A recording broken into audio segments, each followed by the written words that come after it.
Boa tarde a todos. Sejam bem-vindos à 77ª SOIA, onde teremos a SOIA em Goiânia, várias discussões importantes para o sistema. Agora eu comecei a ouvir. Importantes para a realização dos profissionais, aprimoramento, dos seus conceitos. E nós traremos hoje, nessa discussão agora aqui, vamos ouvir alguns palestrantes de renomados conceitos sobre o assunto, sobre os desafios da universalização do saneamento básico no Brasil com um novo marco legal. Gostaria que formasse aqui a nossa mesa de honra o senhor Leandro Melo Frota, senhor Josivan Cardoso Moreno, senhor Miguel Alvarenga Fernandes e Fernandes. Muito obrigado pela presença de vocês. É um assunto de extrema relevância para nossas engenharias, composta por todas as modalidades, que é importante. Eu farei a leitura nós fizemos uma ordem para falar. Eu falarei o mini currículo dos profissionais. A partir daí, eles farão as suas exposições. Teremos, como acordado, 15 minutos para cada um. E nós passaremos depois para as perguntas. Sei que é um assunto de extrema relevância, então os profissionais poderão fazer as suas perguntas. Mini currículo do Leandro Melo Frota. Leandro Melo Frota nasceu em 6 de maio de 1982, advogado com formação multidisciplinar, com vasta experiência em direito ambiental, público e em relações institucionais e governamentais. Cientista político, mestre em Ciência Política das Relações Internacionais pela IUPERJ. Diretor de Mudanças Climáticas da OAB Rio de Janeiro. Membro do Latin America Climation Lawyers of Mobilization Action, LACLIMA. Foi procurador especial ambiental da CFE da OAB. Presidente da Comissão de Saneamento e Recursos Hídricos do IAB. Foi presidente da Comissão Especial de Saneamento e Recursos Hídricos da CFE-OAB, de 2019 a 2021. Membro do Comitê do Monitoramento do Pacto Global da Água e Esgoto da ONU. Foi diretor da ABRIG, Associação Brasileira de Relações Institucionais Governamentais. Professor de Direito Ambiental da Escola de Magistratura do Estado do Rio de Janeiro, a EMERGE. Professor de Direito Eleitoral da CEPED, da UERJ. Foi diretor de Planejamento, Administração e Logística do Instituto Chico Mendes de Conservação da Biodiversidade, ICMBio. Foi diretor de Administração da Fundação Nacional de Saúde, FUNASA. Foi diretor do Instituto Liberal, pesquisador do IVIG, Instituto Virtual Internacional de Mudanças Climáticas, da COP, da UFRJ. Especialista em Direito Público pela Universidade Cândido Mendes. Membro das Comissões de Direito Administrativo de Energia, Óleo e Gás, Infraestrutura e Mineração e de Direito Ambiental do Instituto dos Advogados Brasileiros. Especialista do Instituto Millennium nas áreas de Direito Administrativo, Ambiental e Agronegócio. Coordenou a ART do Rio de Janeiro. Foi presidente da Comissão Especial de Governança dos Oceanos e foi presidente da Comissão Especial de Defesa e Direito do Agronegócio da OAB Rio de Janeiro. Membro das Câmaras Técnicas do Agronegócio e de Infraestrutura do Fórum de Desenvolvimento do Estado e Assembleia Legislativa do Estado do Rio de Janeiro. E membro do CONEMA. Coordenador e professor de pós-graduação do saneamento da PUC Minas Gerais. Convido a vocês a receber com uma salva de palmas o professor advogado Leandro Melo Frota. Falou, meu irmão. Isso aqui? Isso aí? Isso aí.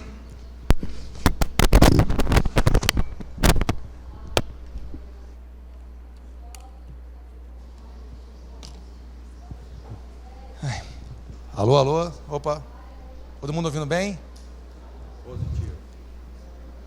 Bem, ouvindo aí esse currículo, agora eu começo a entender porque, de fato, a gente está com um pouco de falta de tempo, Bem, primeiro eu quero agradecer o convite, agradecer ao nosso Confea, ao Sistema Confea Mútua, aos CREAs que estão aqui nos assistindo, saudar os meus amigos que vão palestrar depois de mim. É sempre uma honra palestrar com amigos, né? Porque a gente já sabe muito o que eles vão falar, e falar em primeiro acaba sendo mais interessante, porque eu já adianto as palestras deles e vou deixando eles sem tema, né? Saudar meu amigo Josivan, que estivemos juntos aí nessa construção desse novo marco legal do saneamento. Saudar o meu presidente da ABS Rio, Miguel, uma das maiores lideranças da engenharia no Rio de Janeiro, pessoa que vem construindo um diálogo importantíssimo no Rio, que acabou sendo a maior concessão de saneamento da história do nosso país, que foi a concessão da SEDAI.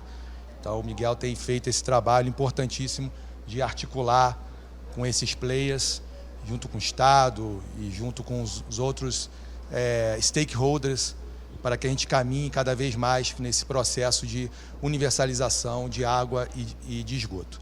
Quero já adiantar aqui para vocês que ontem, no nosso combinado, eu não sei por que eu me dei ao trabalho de combinar isso, mas fiquei encarregado de ser a pessoa que vai, abre aspas, chutar a porta e colocar aqui os temas polêmicos e colocar algumas dúvidas nas cabeças dos senhores, para que a gente saia daqui com essa reflexão da importância do novo marco legal do saneamento que nós temos que fazer para que dê certo. Então, é uma fala apaixonada por quem gosta do tema, quem entende a importância do tema, mas não é uma fala, deixando claro aqui, partidária, tá? Até porque eu sou um crítico que nenhum partido e nenhum governo conseguiu resolver o problema do saneamento básico do nosso país. Então, não é uma fala direcionada para A, B ou C. Já deixando isso claro. Então, se alguém entender que a crítica está sendo para alguma pessoa, para algum candidato, já deixo claro que não. Ou crítica para todos eles, que eu acho que é mais fácil. Bem, a primeira reflexão que a gente tem que fazer, eu vou falar isso muito rapidamente, é por que nós tivemos que criar um novo marco do saneamento básico. Tá? Uma das dúvidas que a gente sempre tinha, que a gente sempre nos perguntavam, era: o país precisa realmente de um marco legal do saneamento básico? Até porque ele já tinha, né? Ele tinha algumas leis. Então, realmente era importante termos esse marco. E essas conversas, essas dúvidas, essas reflexões vieram mais ou menos de 2017. E em 2018, tá, o governo do presidente Temer propôs 2 medidas provisórias para a gente tentar começar a discutir esse novo marco, né? Tentar ali iniciar esse debate. As medidas provisórias não foram para frente, tá? Por uma questão muito simples, e aí é uma crítica como advogado. Eu entendo que você, para mudar um marco que impacta a vida de milhões de pessoas, não pode ser por via de medida provisória. Tá? Você precisa realmente ouvir a sociedade, precisamos ter audiências públicas. Então, não foi a forma mais correta, em que pese, tá, da importância do texto naquele momento, em que pese o momento que nós vivíamos no nosso país. Essas medidas provisórias foram aproveitadas, tá? E nasce o PLS no Senado Federal, num momento interessante do nosso país. E aí, por que eu falo interessante do nosso país? Porque nós tínhamos eu vou usar essa palavra, mas não é a mais correta, mas tínhamos vamos dizer assim, uma rebelião surgindo no Congresso Nacional, aonde o nosso parlamento queria mostrar força para o Poder Executivo. Foi o início do novo governo, aonde nós, todo mundo aqui sabe, nós tivemos ali conflitos entre Executivo e Suprema Corte, Executivo, Congresso Nacional, especialmente a Câmara dos Deputados, era a gestão ainda do presidente Rodrigo Maia. E o Congresso Nacional queria mostrar sua força. Isso faz parte, tá? Tivemos momentos que a Suprema Corte mostrou sua força, momentos que o Executivo foi mais presente, e naquele momento era a vez do Poder Legislativo. Então, esse marco nasce, e aí eu estou explicando isso para vocês entenderem o que aconteceu. Então, isso eu vou falar em 5 minutos. Nasce no Senado, o Senado vota, é aprovado, vai para a Câmara. E aí o que a Câmara faz? A Câmara já tinha nascido ali, né? E aí, Josivan, se estiver equivocado, você me corrija, por favor. Já tinha nascido ali a Frente Parlamentar Mista de Defesa do Saneamento, que, se eu não me engano, o presidente era o deputado Henrico, né, do PV de São Paulo, e o presidente da Câmara, ele cria uma comissão provisória para discutir o saneamento e chama como relator o deputado Geninho Zuliani, né? Zuliani. O Geninho foi presidente de Ribeirão Preto, foi prefeito de Ribeirão Preto e foi candidato agora a vice-governador na chapa do governador Rodrigo de São Paulo. E o Geninho, ele era presidente também da Frente Parlamentar de Concessões, tá? Então ele era um parlamentar com muita experiência. E o que a Câmara faz naquele momento? A Câmara ela faz mais ou menos, tá? E aqui quero saudar a nossa Denise, que acabou de entrar aqui do nosso Confeia, o meu amigo Rodrigo, que é meu vice-presidente lá na OAB. E o que a Câmara faz? Ela abre, se eu não me engano, ela faz pelo menos umas 15 grandes audiências públicas nacionais, tá?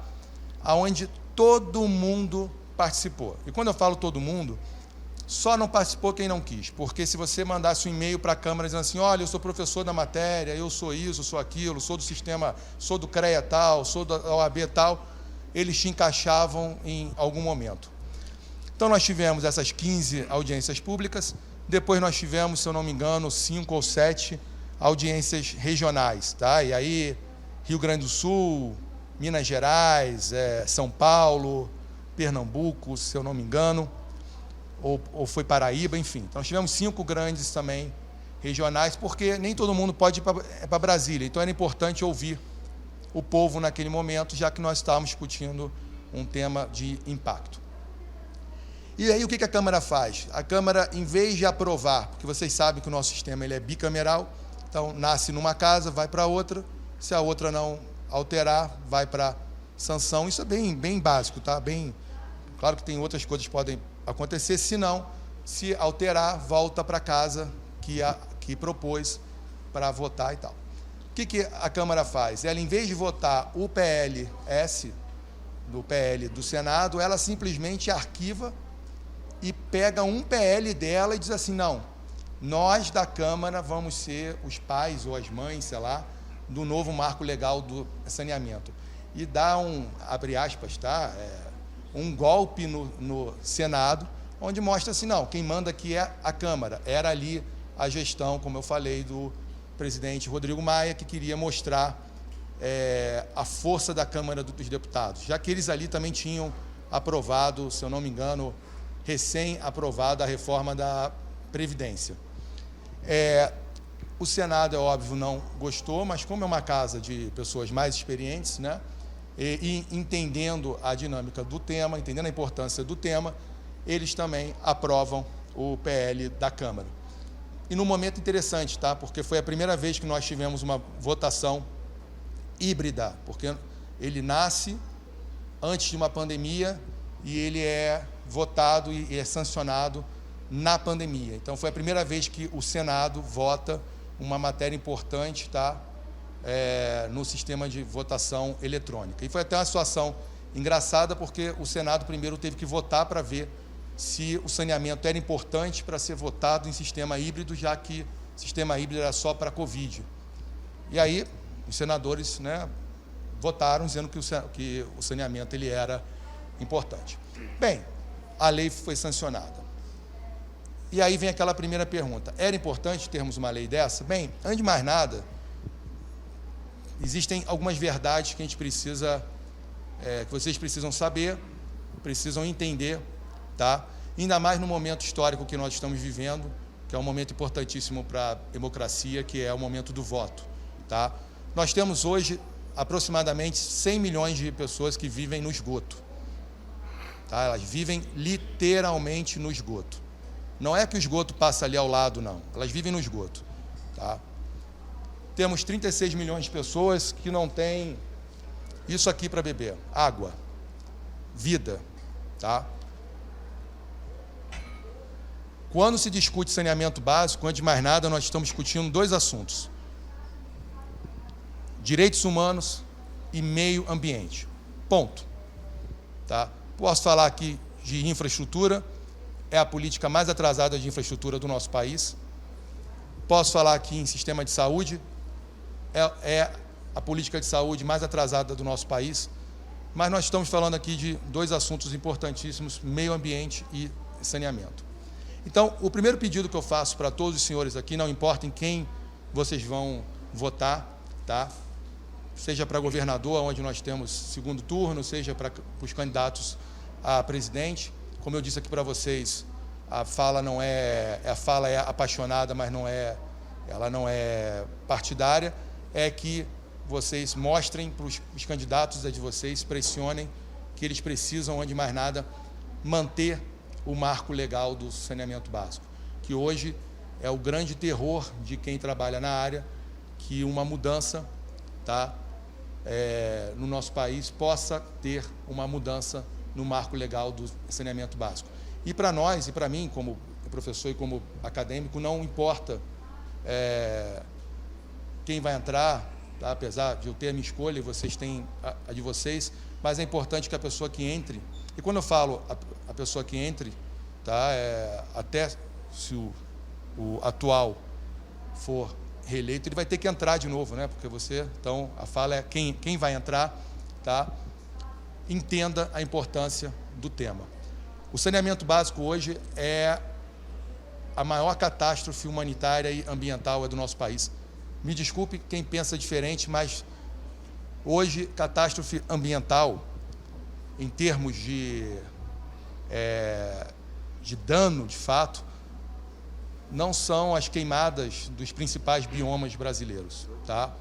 Em que pese, deixando claro para que ninguém me interprete errado, é importantíssimo defendermos os nossos biomas. Eu fui do ICMBio, fui na época que teve o desastre de Brumadinho, então participei enfrentando lá as queimadas no nosso centro-oeste, aqui inclusive, tá? Mas hoje, se você for parar para olhar, um grande problema da Amazônia também é esgoto entrando e contaminando o rio. O grande problema do Cerrado também é a ausência de esgoto. O grande problema do Norte e Nordeste é esgoto e água. E não é falta d'água, porque nós temos 12% das bacias mundiais estão aqui no Brasil. Então não é falta d'água, é má gestão, tá? Nós temos as maiores perdas hídricas do mundo, inclusive em estados que a gente pode bater palma, porque eu digo para todo mundo, por exemplo, São Paulo, que é um exemplo, é fácil você comparar São Paulo, às vezes, com Acre, mas eu quero ver comparar São Paulo com a Alemanha, com a França, porque a gente sabe que aqui no Brasil a gente aplaude o menos pior, a gente não aplaude o que é bom, né? Então, hoje, a nossa política de saneamento, ela estava, eu vou falar né, fracassada até o momento, porque a gente ainda não mudou essa triste realidade. Porém, do novo marco legal ter sido aprovado em 2020 até aqui, nós já tivemos 88 bilhões em concessões, colocando, de fato, agora, como sendo a política de infraestrutura mais importante do nosso país. Nós tivemos estados importantes, tá, que fizeram essas concessões. Tivemos uma mudança de realidade no Rio de Janeiro, por exemplo, que é a minha cidade. Posso citar aqui para vocês um grande exemplo. Pela primeira vez em 70 anos, chegou água no topo da comunidade do Salgueiro, beneficiando 2.000 famílias, e é muito lindo você ver uma senhora de 70 anos abrindo a água caindo limpa, e ela falando assim: finalmente eu tenho água para beber. É uma realidade que nós aqui desconhecemos, tá? Ou como uma outra senhora, que eu esqueci o nome dela, lá da Barreira do Vasco, que é uma comunidade de São Cristóvão, aonde ela tinha esgoto na casa dela por 15 anos, dentro da casa dela, e quando a empresa que ganhou foi lá e limpou, ela olha com um sorrisão e diz assim: agora eu tenho quintal e posso chamar a minha família para fazer um churrasco. Isso é um marco legal do saneamento básico. Isso é você levar ali, você atrair o que o setor privado tem de melhor, deixando claro que o setor público ele não sofreu, como diziam, que iriam privatizar, as companhias estaduais elas iriam acabar. Pelo contrário, muitas se fortaleceram. A SEDAI no Rio de Janeiro hoje ela é superavitária. Antes ela não era. Hoje a SEDAI ela tem lucro vendendo água. Antes não era. Antes não. SEDAI não. A SEDAI ela dava prejuízo no Rio de Janeiro. Só olhar a contabilidade. Eu não estou nem falando aqui de política, falando de conta. Olhar os números e falar assim, a SEDAI dava prejuízo. A SEDAI ela não conseguia levar, por exemplo, esgoto para municípios importantes no Rio de Janeiro. Por quê? Porque a conta não fechava. Tá? Ali nós tínhamos péssima gestão. Gestão política, né? Então, entra quem o político indica. E aqui, gente, olha, eu estou deixando claro que não é uma crítica ao pessoal que trabalha na SEDAI, pelo contrário, tá? Até porque eu conheço vários ali, são excelentes profissionais, mas é uma questão que todo órgão que tem político operando, você está ali na questão ética dele ou não. Você não tem uma política de gestão, você tem uma política que pode ser boa ou não, né? Deixando isso claro. Bem, então nós passamos a ter essas concessões no país. Há uma tendência que tenhamos agora Porto Alegre. Acabou? Tá, vou encerrar em 5 minutos, então. 2 minutos. 1 minuto. Um minuto. Porto Alegre, Pernambuco, ampliar Pernambuco, Ceará. E os desafios hoje, tá? Primeiro, a gente ficar atento, tá? Porque é uma política que vai mudar a vida, de fato, das pessoas, vai transformar o nosso Brasil, tá? Levar água para quem não tem, levar esgoto para quem levar o esgoto para quem não tem, esgoto é tratado. E é uma política que, se você resolver, se você investir, você consegue investir ali na questão da saúde, porque vocês sabem, o dinheiro que entra em saneamento ele é revertido para a saúde, né? Cada $1, como contas da ONU, retornam 4. Nós temos ali a política de infraestrutura que avança, tá? E nós temos ali a política ambiental, já que a gente consegue despoluir a grande maioria dos nossos rios e lagos, né? E, como não tem tempo, tem ainda a questão dos famigerados lixões, que nós temos mais de 3 mil lixões no Brasil, e hoje isso é um grave problema, não só ambiental, como social, porque não dá para você simplesmente fechar o lixão sem se preocupar com aquela pessoa que vive daquilo ali, que recebe daquilo ali, que muitas das vezes paga colégio, enfim, saúde para os próprios filhos. Vocês sabem que já tivemos até uma novela de uma emissora em que retratava, que foi Avenida Brasil, que retratou ali, uma forma quase fiel, como é que as pessoas vivem do lixo e o caminho que elas levam depois disso. Bem, 15 minutos, acho que depois vamos ter tempo mais para responder as perguntas. Quero agradecer aqui de novo ao Sistema Confea, tá? E é importante, como advogado, estar aqui entre vocês, tá? Eu já deixo claro que eu ainda vou fazer engenharia, é um sonho, tá? Então vou pedir conselhos depois para todos vocês, e muito obrigado.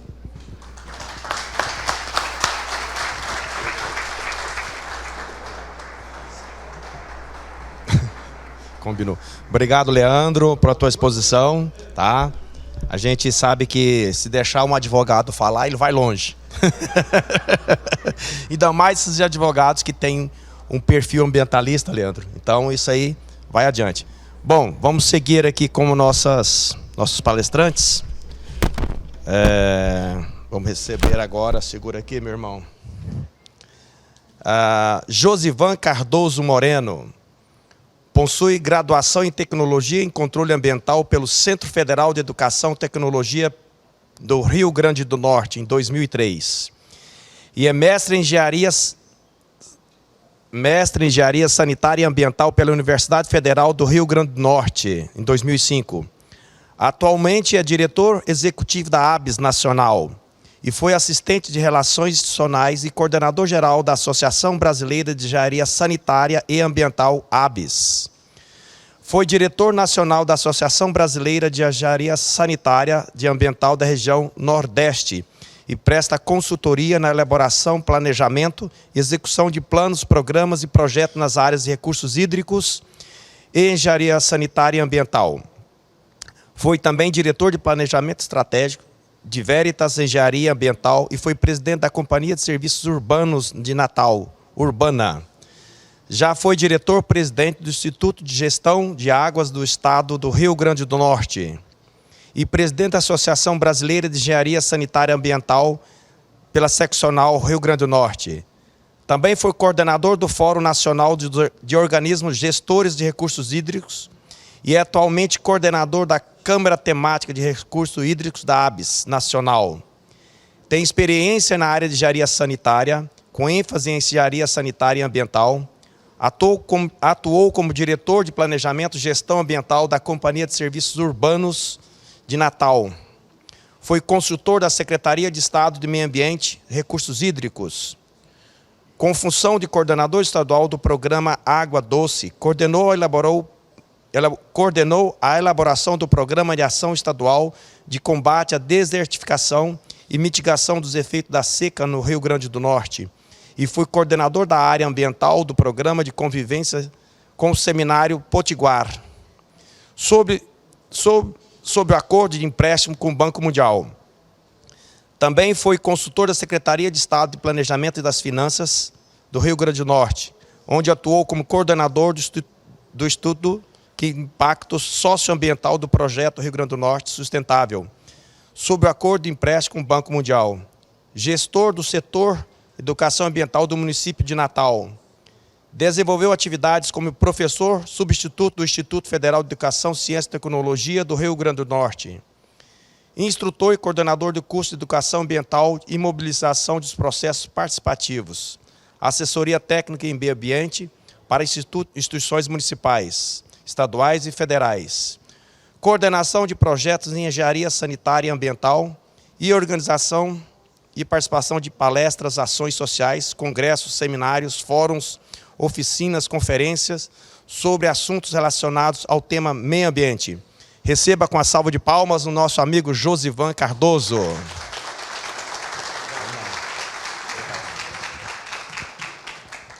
Bem, primeiro, boa tarde a todos e a todas. Queria inicialmente agradecer também aqui ao Sistema Confecrea pelo excelente evento, por tudo que está aqui disposto para transmitir a todos nós tantas reflexões de temas tão importantes, né, que trazem, com certeza absoluta, o que nós mais queremos. A disseminação da ciência, da tecnologia e o conhecimento que deve ser realmente sempre priorizado em todas as nossas atividades, em quaisquer que sejam as instâncias, né, de governança. Portanto, é o nosso agradecer aqui ao sistema, e aí já agradeço aqui ao Daltro pela moderação, tá, Daltro? E aí, claro, agradecer aqui aos colegas que estão comigo dividindo aqui esse momento, né, o amigo, irmão aí, Miguel Fernandes, que é presidente lá da ABS Rio, e aqui também um amigo, o nosso colega também, outras trajetórias, né, Leandro Frota, aqui da OAB. E principalmente agradecer aqui o momento de vocês estarem aqui conosco, né, e nos deixarem estar aqui falando para vocês, que aí realmente eu acho que é o maior agradecer, tá? É a vocês que aqui estão e que vão me aturar aí nesses 10 a 15 minutinhos, tá? Eu vou cravar aqui, que é para poder ajudar a não passar muito do tempo. Bem, primeiro eu gostaria de deixar aqui uma mensagem de toda essa trajetória da ABS, e falo aqui hoje em nome da ABS Nacional, consequentemente conjunto com o nosso presidente da ABS Rio, mas trago aqui uma mensagem de que a ABS sempre foi muito protagonista no processo de construção, ou seja, acompanhando a construção e como foi feito todo o sistema de gerenciamento para chegar ao consolidado novo marco regulatório. é notório para todos que nós tivemos posicionamentos diversos, que iam de encontro a muitos momentos da nossa proposta, do projeto de lei, e eram pontos que nós defendemos e que, enquanto entendedores da universalização como sistema equalitário, isonômico, que ele chegue a todos de uma maneira a sentir realmente prioridade, elevando-se sempre a eficiência, a eficácia e a factibilidade dos processos para que ele chegasse aonde nós queríamos, que é realmente levar água, ou seja, tratar saneamento, fazer tudo que é no sistema integrado à sociedade. Portanto, a AB sempre teve muito respeito a todo o legislativo, a AB sempre pactuou na construção junto com todos os atores, e não eram com atores que estavam na mesma sintonia. Nós construímos juntos com atores que também tínhamos para a ABS e para todos nós, enquanto, inclusive, tendo o saber, muitas vezes, pelos conhecimentos construídos, né, nos nossos conceitos de profissionais, também determinadas posições contrárias. Então, foram momentos de tensões. Eu acho que rodamos, Miguel sabe disso e demais, esse Brasil inteiro, nós íamos às Assembleias Legislativas, às câmaras municipais, aonde precisava, nós estávamos sempre fazendo um debate, um bom debate, construtivo, um debate onde nós tentávamos levar para a mesa e para nosso momento de discussão toda essa estrutura que estava participando dessa construção, né, até chegar aqui Eu destaco aqui, e quero já de imediato colocar esses aspectos que eu vou pôr, atento ao tema do nosso momento agora, que é realmente os desafios para a universalização. E se nós fôssemos traçar todos os desafios que nós entendemos ser, teríamos que ter muito mais do que 15 minutos ou muito mais tempo para debater aqui em conjunto. Tá? Mas nós aqui vamos tentar levar para 3 pontos principais. Tá? Principalmente pontos de destaque.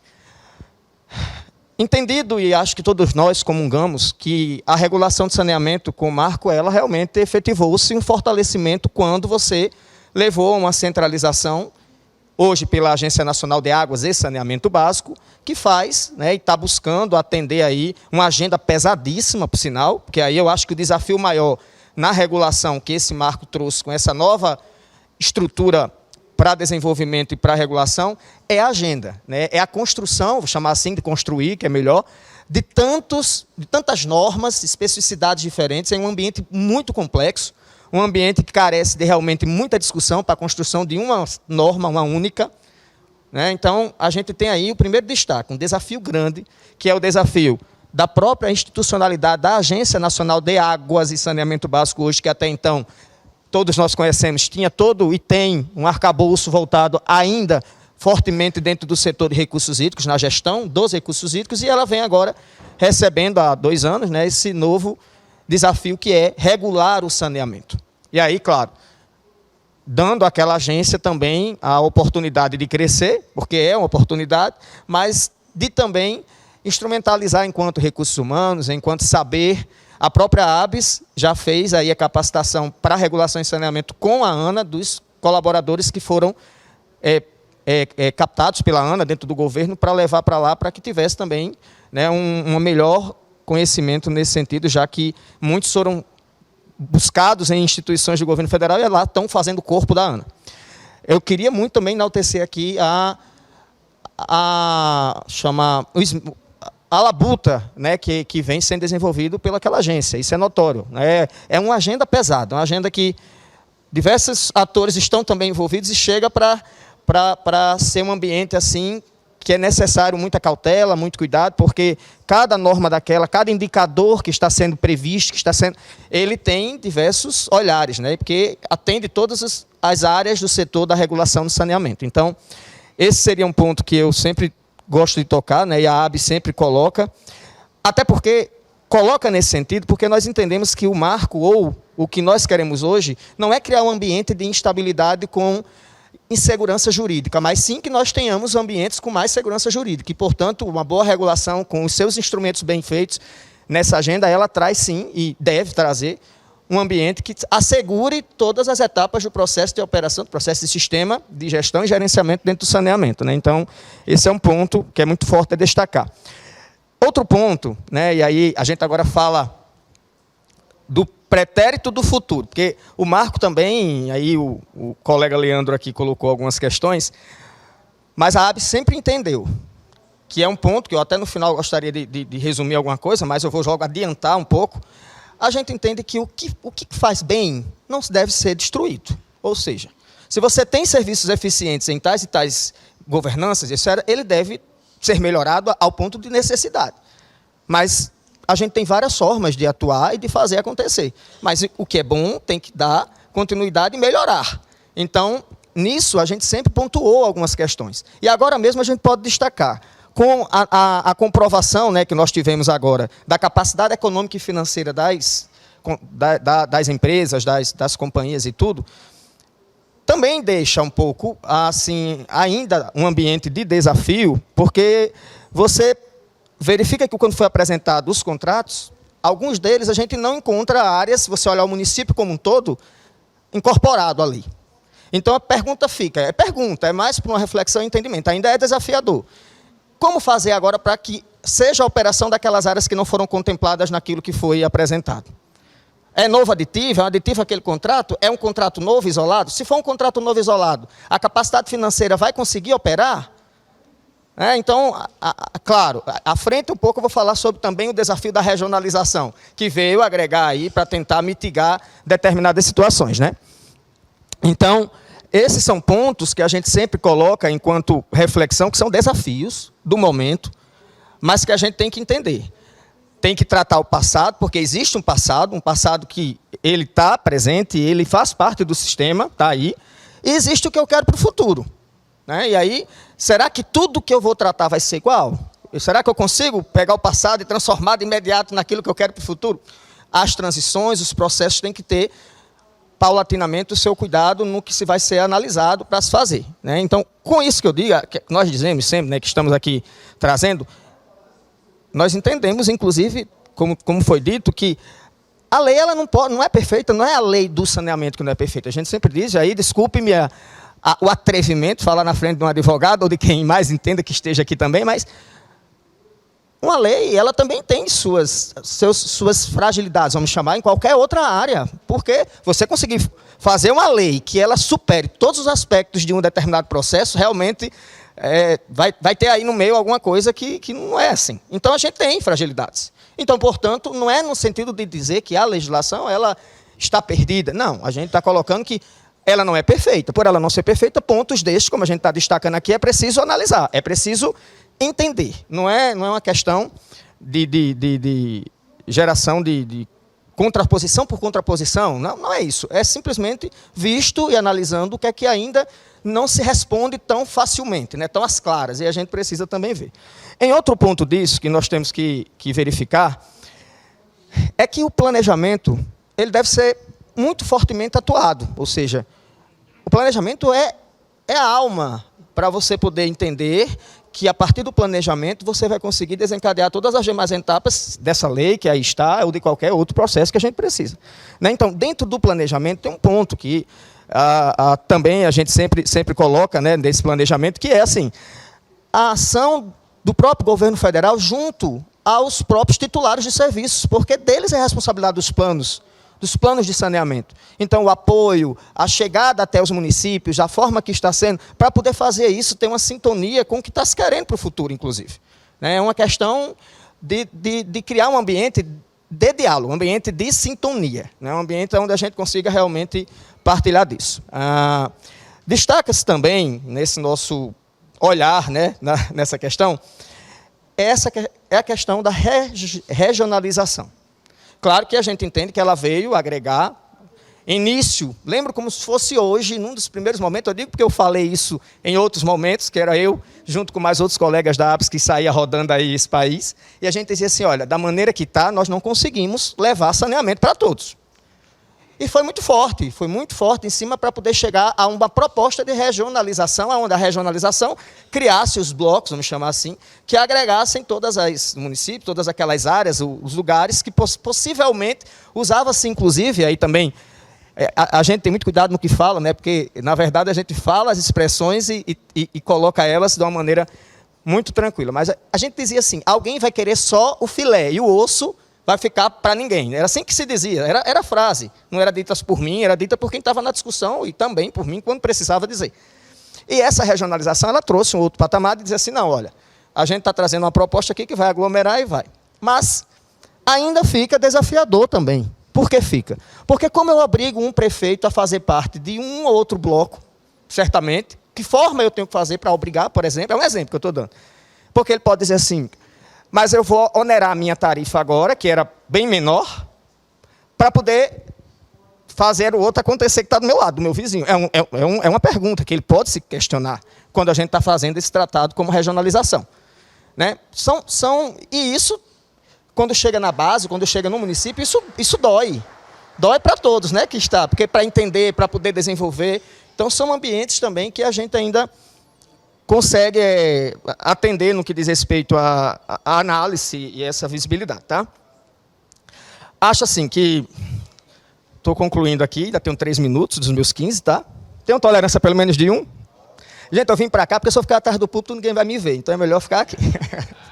Não, e aí, olha só, outro ponto também muito importante dessa questão, e até vou aqui para o outro lado, porque senão eu fico só daquele lado lá, fica meio ruim, né? Eu posso ficar torto. É a questão também de uma situação que nós já temos, assim, há muitos e muito tempo, pedindo. Não tem problema nenhum, deixa ele falar, e vai ficar lá passando para lá e para cá, né? Não, gente, mas eu acho que é porque eu tenho medo de deixar as pessoas dormirem, aí eu quero que elas se movimentem pelo menos para a cabeça fazer assim. E aí, um outro ponto além, como eu já disse, regulação, capacidade econômica, planejamento. Chegamos aqui em mexer um pouco de regionalização. E tem um ponto também que é a própria desoneração do setor de saneamento. Isso não é de agora, não. A busca pela desoneração, falar de PIS, COFINS, de todas aquelas questões, ela é uma luta, vamos chamar assim o nome, ou seja, um caminho que vem sendo debatido muitas e muitas vezes, para a gente poder ter realmente uma desoneração. Isso é o setor que precisa. Né? Então, isso também tem que ser avaliado, tem que ser observado nesse sentido. Né? E chegando ao fim aqui, para a gente poder também deixar claro, e não menos importante do que as outras coisas que nós já também falamos, é claro, são alguns pontos, tá, como eu disse, que a gente sempre discute, a gente sempre pega esses pontos para poder estar debatendo, mais uma vez dizendo, debatendo para a construção, é para elucidação, para ver o melhor ambiente, para tentar entender melhor como isso desenvolve, se não é em outro patamar de situação. É a questão também, que aí é muito forte dizer, do processo seletivo das novas operadoras. É discricionário. Óbvio que é discricionário, a lei está clara. Então, a maneira que você vai fazer a seleção, você pode escolher o que você quiser. E quando se escolhe, por exemplo, outorga, você pode outorga. Só que a gente também começa a observar que, no caso das outorgas, os valores, claro, também, muitas vezes ilimitados, vamos chamar assim, de altos, mas essa outorga, a gente hoje compreende e acredita que ela deve ser utilizada para o setor de saneamento, para atuar no setor, para melhorar o setor, para investir no setor. E não ela ser usada para outras áreas, não em detrimento das outras áreas, tá? Claro, as outras áreas são tão importantes como. Mas, assim, ela também precisa ter essa prioridade, trazer essa prioridade para entender como o uso delas melhora o setor. E tem que ser assim, porque senão a gente pode até chegar, e aí é uma questão, da gente ter aí, sendo outorgas, e talvez até, vamos chamar assim, desvalorizadas com o tempo, porque você pode mexer no déficit e todas as questões financeiras, porque são valores também muito altos. Mas o que mais a gente coloca, e realmente finalizando, eu agora tenho 19 segundos, mas o ponto é, nós sempre queremos valorizar, realmente, são as soluções negociadas. Soluções negociadas são soluções que sentam, que discutem, que abrem, e você consegue analisar melhor para poder saber as melhores soluções, as melhores questões de serem feitas. Né? Então, isso é um dos pontos que nós temos. E nós sabemos que em um ambiente complexo como o nosso, é um ambiente complexo, não é simples, porque se fosse simples, estava feito, hein? Não é. A gente está aí tentando atuar para poder fazer melhor, né? Com todos que estão envolvidos. E, claro, eu já tinha colocado antes, assim, não é desmanchar o que já funciona, gente. É a gente progredir naquilo que já funciona, nas eficientes sistemas que existem, nas questões todas. A forma é construída em conjunto também. E, óbvio, há várias formas, gente, de combinar serviços públicos com privados. As PPPs nossas aí têm inúmeras de sucesso. Quantas a gente já não vê de sucesso? Né? Então, as formas existem, as formas já existe tudo isso, e a gente tem que ver. Enfim, acho que o que nós sempre colocamos com a ABS e discutimos entre os nossos demais colegas é isso, é entender melhor com quem está hoje à frente de todo o processo. Estamos sempre muito próximos que eu digo das instituições, né? Nós estamos muito próximos aonde nós somos, inclusive, chamados, ou até nós somos chamados, nós vamos também, é claro, né? Porque a gente vai lá. Como vocês sabem, a ABS está em todo o país. E por estar em todo o país, nós temos sempre alguém lá que vai estar naquele ambiente discutindo, né, e conhecendo o que é que está acontecendo. Bom, então, nesses aspectos aí colocados, né, esses que a gente colocou aqui, regulação, planejamento, capacidade econômico-financeira, regionalização e desoneração, assim, levantando também um outro aspecto, né, é que a gente deixa aqui um pouco desses desafios que ainda existem para poder a gente aumentar aí e chegar naquilo que nós queremos, né? Eficiência, universalização, água, esgoto, tratado, coleta, tudo para todos e todas ao tempo que precisamos fazer. Então, muito obrigado, espero não ter deixado com sono e muito grato aí pela oportunidade.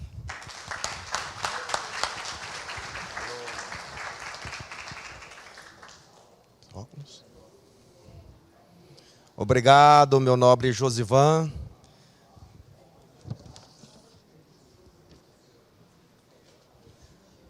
Vamos ouvir agora, né, um colega amigo do estado do Rio de Janeiro, Miguel Alvarenga Fernandes e Fernandes.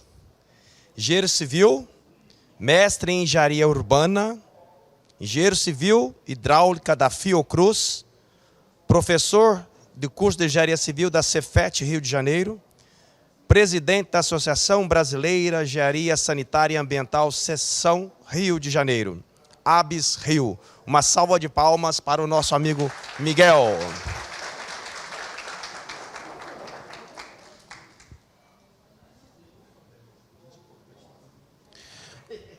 Boa tarde, gente. Vocês me escutam bem? Acho que essa é a fala que a gente mais faz depois desse período de pandemia, né? Sempre testando o áudio primeiro, vendo se a câmera está ligada, né? Opa, aí, ó.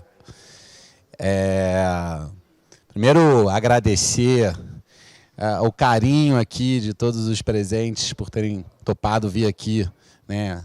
Josivan, Leandro, Dalton mediando aqui, principalmente vocês que estão nos acompanhando aqui, dando essa presença. E se tem uma coisa que eu posso dizer, começando essa fala da relevância do novo marco regulatório, é que o saneamento entrou em pauta. Nós, como profissionais da área, eu vejo aqui diversos colegas, muito obrigado por estarem aqui também, da ABS, né, a nossa presidente da ABS Goiás. Nós sempre fomos um patinho feio da infraestrutura urbana, né? E o novo marco regulatório, nesse ponto, ele cumpriu uma tarefa importantíssima, né, Marisa? Entramos na moda, vamos dizer assim. Eu não sei dizer quantas palestras eu dou por mês, em virtude do tema em entrevistas na mídia. E isso é um ponto muito positivo e indiscutível, porque no momento que a gente entra na pauta do debate político, no momento que esse é um tema de relevância na discussão do país, é possível avançar. Então, o saneamento, esse modelo que está sendo proposto hoje, ele foi montado em cima de um modelo econômico. E eu falo isso sem demérito sobre o que eu estou falando, porque ele foi montado, inclusive, dentro do Ministério da Economia. Então, é um fato, não é uma suposição. E aí tem um desafio muito grande, talvez por omissão até do nosso setor, né? E eu falo isso como colega do setor, né? Que trabalha a sua vida profissional inteira na área. E sou filho de profissional da área, então eu cresci, tem foto minha com 6 anos de idade visitando obra de estação de tratamento de água, então eu vivo o setor há muito tempo.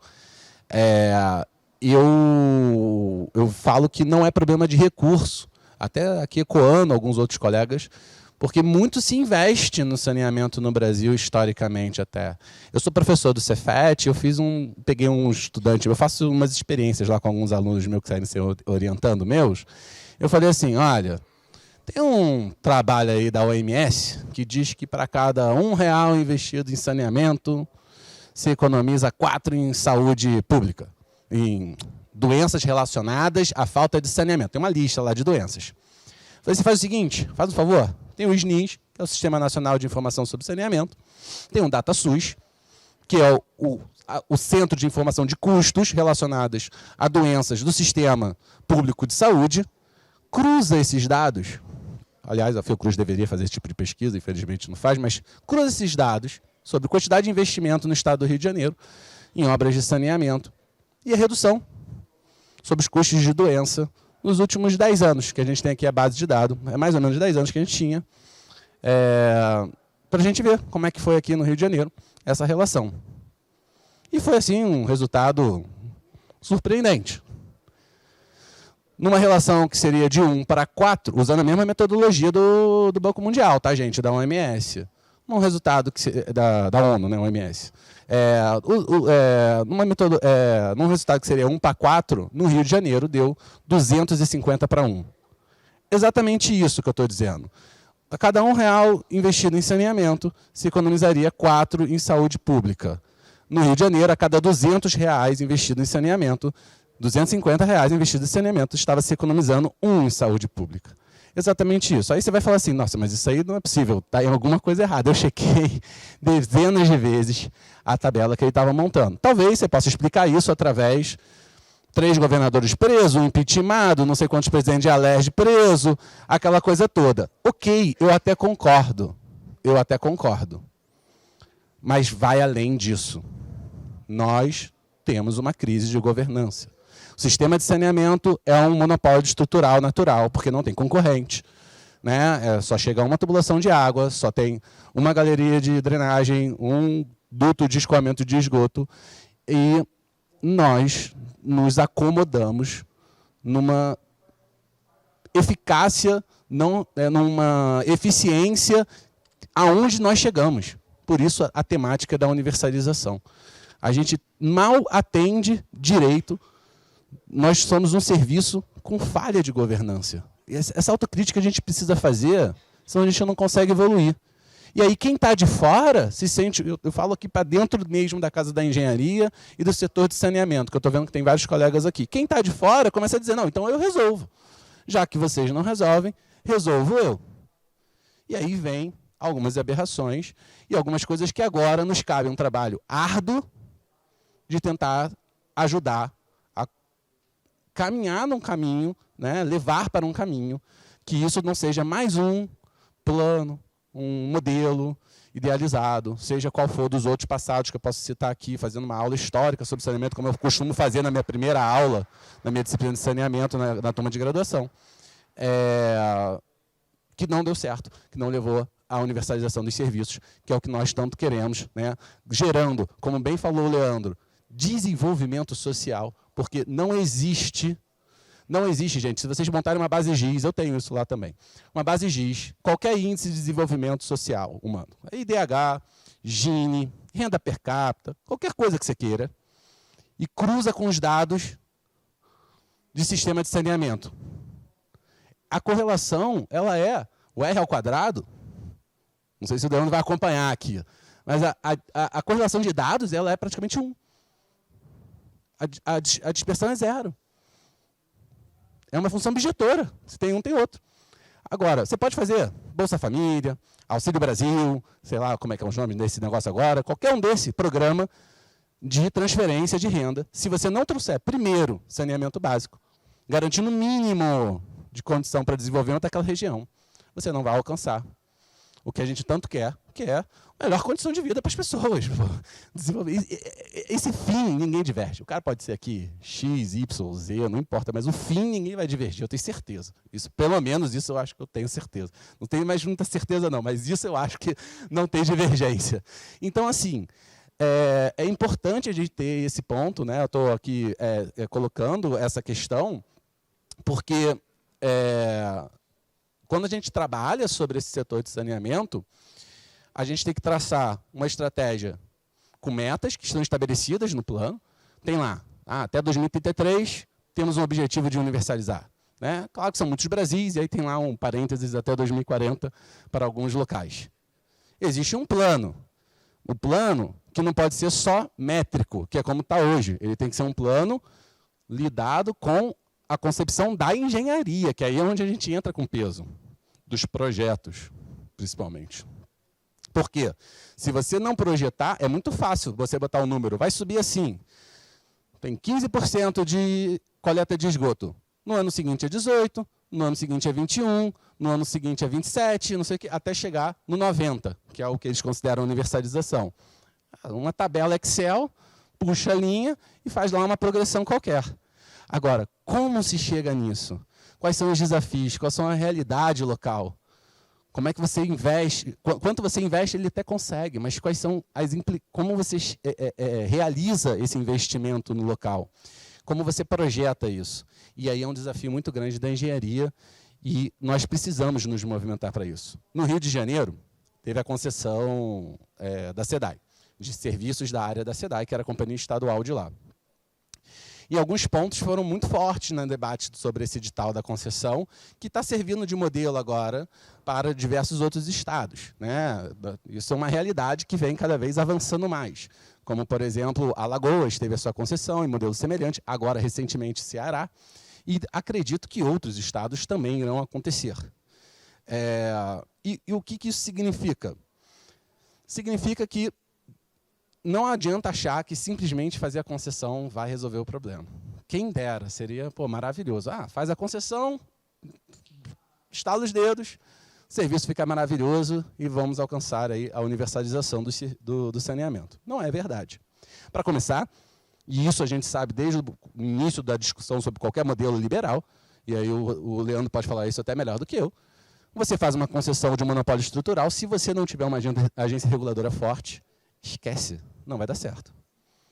Não vai dar certo. Porque se nós somos ineficientes como setor, né, isso não vai se resolver só porque vai para a mão da concessão privada.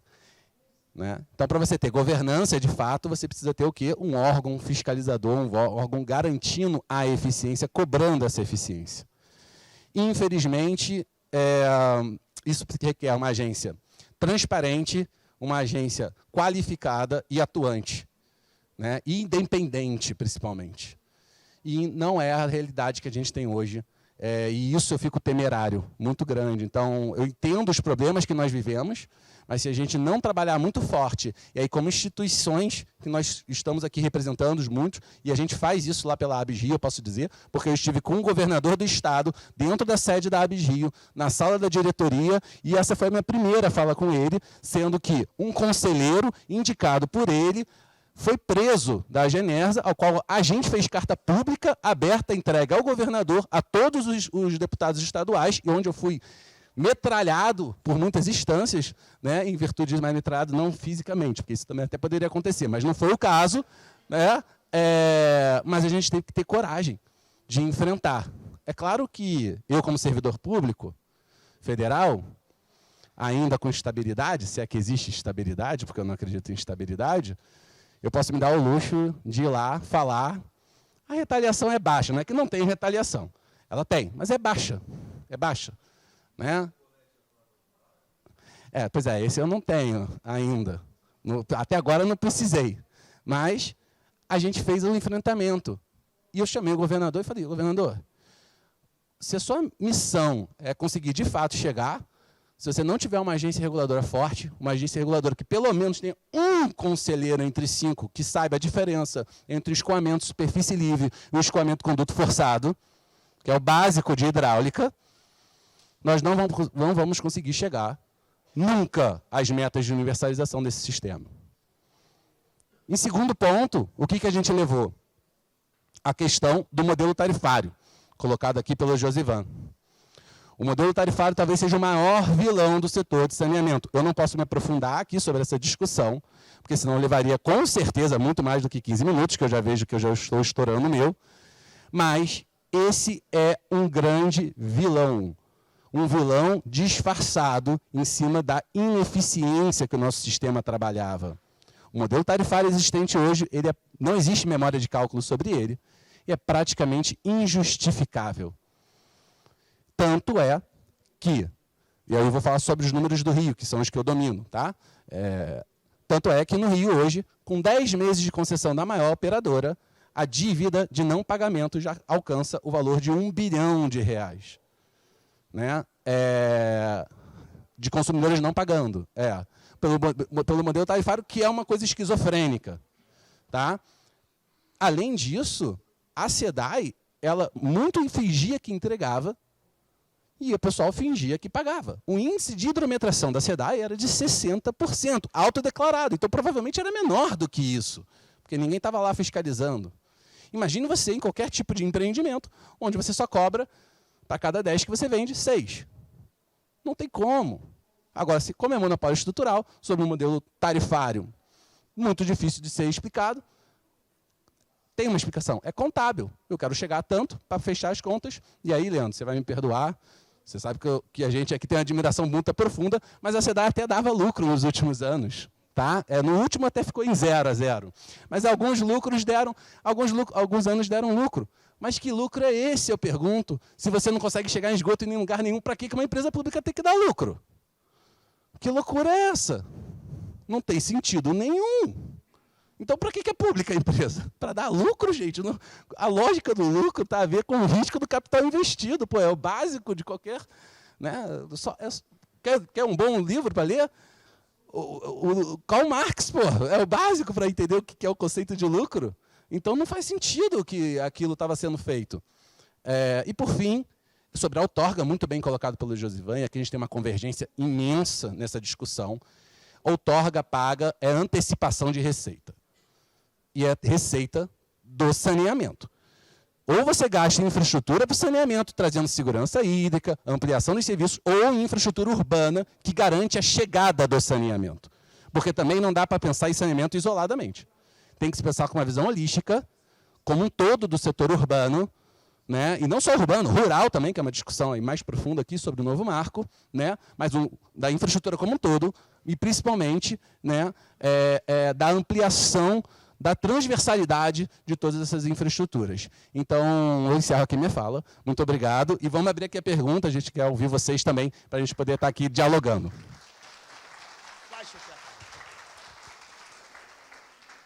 Obrigado, Josivan, Leandro, Miguel. Eu acho que está aberta as palavras aí. Quem quiser fazer as suas perguntas, o nosso colega Fábio, do Confeia, vai fazer a...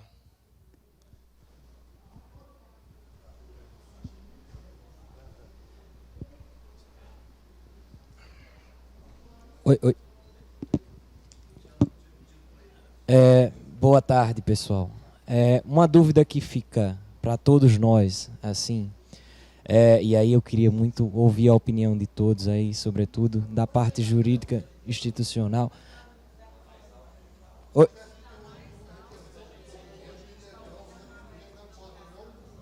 Falou. A dúvida, vou tentar Fala falar mais alto, só mais alto um pouquinho. Isso. A dúvida é que a gente sempre, quando fala do novo marco legal, a gente sempre fala das companhias. Mas um ponto que está ausente e que necessariamente nós, engenheiros, vamos precisar entender e saber como proceder, porque eu, particularmente, trabalhando nessa área do saneamento, ainda não sei, é como proceder com SAAs, que tem um orçamento vinculado ao município. E o orçamento já é defasado. Como compreender essa relação financeira dos SAAs nesse novo modelo do Marco Legal de Saneamento? Eu posso começar. Eu gosto muito desse tema. Desculpa. Como é que é o nome de você, amigo? Gil Brando, Rio Grande do Norte, sua terra, né? Já chegou arretada, né? Não, eu adoro... A gente pode falar aqui sentado? Pode, né? Bom, acho que está tranquilo. Eu gosto muito desse tema, tá? Eu, particularmente, assim, eu sou encantado com a discussão da viabilidade técnica econômica, né? E o modelo da regionalização foi o que o Ministério da Economia procurou para equilibrar essa história. É o famoso osso e filé aqui que o Josivan colocou. Ele usa os NINs como uma base de dados e traça uma regionalização se o Estado não assim fizer, né? Eu não enxergo dessa forma. Mas a primeira coisa que a gente precisa fazer para poder discutir isso é quebrar a caixa preta dos custos operacionais de manutenção e do modelo tarifário. Se você não abrir isso, a gente tem que parar de ser obscuro sobre os dados do setor de saneamento com medo de mostrar nossa ineficiência. É que nem alcoólatra. A primeira coisa que você precisa fazer para sair daquele problema é admitir ele e aceitar que ele existe e aí começar a se tratar. Então, assim, o nosso setor tem um problema grave de ineficiência, ele tem que aceitar isso, admitir, abrir os seus dados para se entender a ineficiência. Internamente, eu trabalhei na SEDAI, gente, 6 anos. Eu fui concursado da SEDAI 6 anos antes da Fiocruz, não falei isso aqui. Eu fiz um mini currículo de verdade, Dalton. Galera ali, pô... mas eu fiz um mini currículozinho mesmo, assim. E eu trabalhava no setor de projetos. A minha dificuldade de conseguir dado interno dentro da própria SEDAI era uma loucura. Eu falava assim, não é possível, você só pode ser meu adversário. Porque não é possível que você não queira me informar qual é o valor que está medindo num pitô, que é o medidor de vazão, dessa tubulação que está levando água para essa favela, para poder pelo menos entender qual é o consumo per capita de uma favela. Para poder projetar. Só que não me dá. Chegava o ponto que o pessoal ia lá e quebrava o pitô. Porque eu também falava assim, então eu vou lá no pitô e eu mesmo vou ler esse negócio. Aí o cara ia lá e tirava o pitô. Tirava o medidor de vazão para não ter essa informação e você não saber qual é a ineficiência real do seu sistema.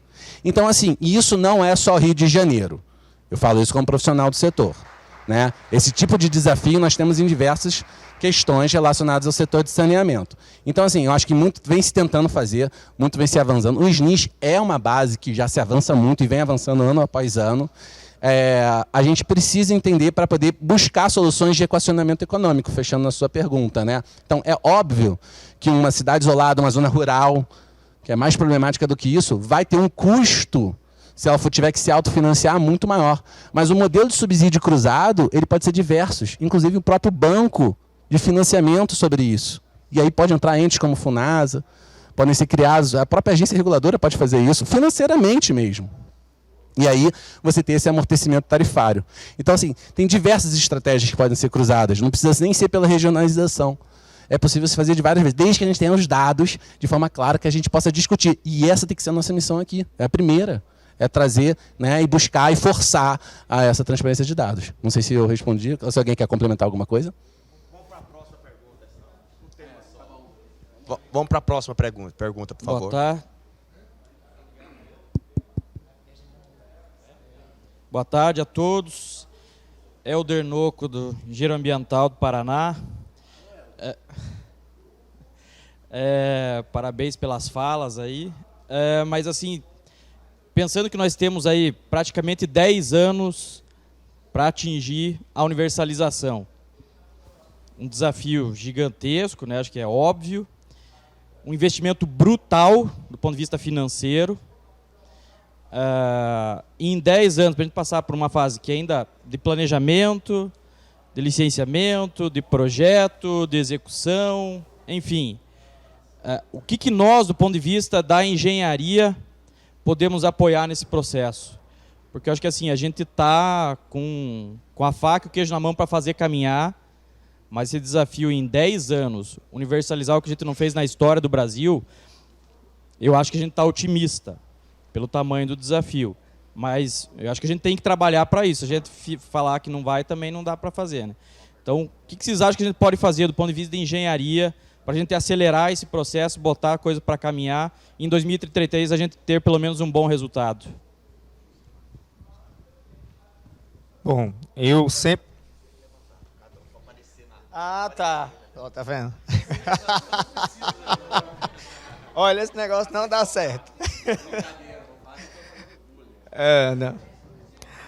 Bom, senti. Bem, gente, mas assim, primeiro, eu entendo que o processo da engenharia, eu considero a base de tudo para poder chegar aos bons procedimentos e às boas operações. Isso, para mim, é o que mais coloca.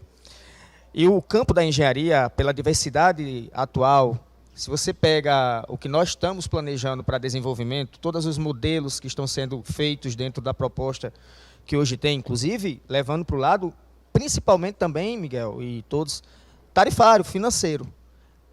a base do que a gente faz para abrir estas operações, para entender, para tirar as ineficiências, para verificar onde está tendo elevação daquilo que não deveria para poder chegar a um modelo melhor e sustentável, parte muito do que é feito por toda a engenharia. Então, assim, acho que continuar tendo a inserção direta nas discussões, não simplesmente ficando só do lado econômico, sem ouvir, certamente, a engenharia da maneira mais concreta, nós estamos fadados a não dar continuidade a esse atingimento de objetivo, que é também, realmente, como você disse, um grande desafio. Não vou nem falar aqui os milhões, que tem vários estudos, tá? Institutos falam que precisa de tantos bilhões, outros falam mais outros, e a gente fica no meio dessa linha, por este motivo, porque nós não conseguimos, seja na engenharia, ou seja na nossa parte mais intelectual do que diz respeito às questões de governança, abrir estes processos para detalhar realmente e ter essas bases da engenharia. Então, acho que a base é no desenvolvimento operacional, onde a gente pode encontrar ali os modelos melhores para esse desenvolvimento chegar a atingir. Então, era o que eu poderia colocar.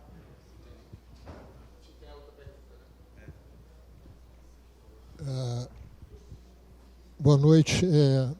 Meu nome é Licínio, eu sou do CREA do Rio de Janeiro, também do Comitê Guandu e do Comitê da Baía de Guanabara.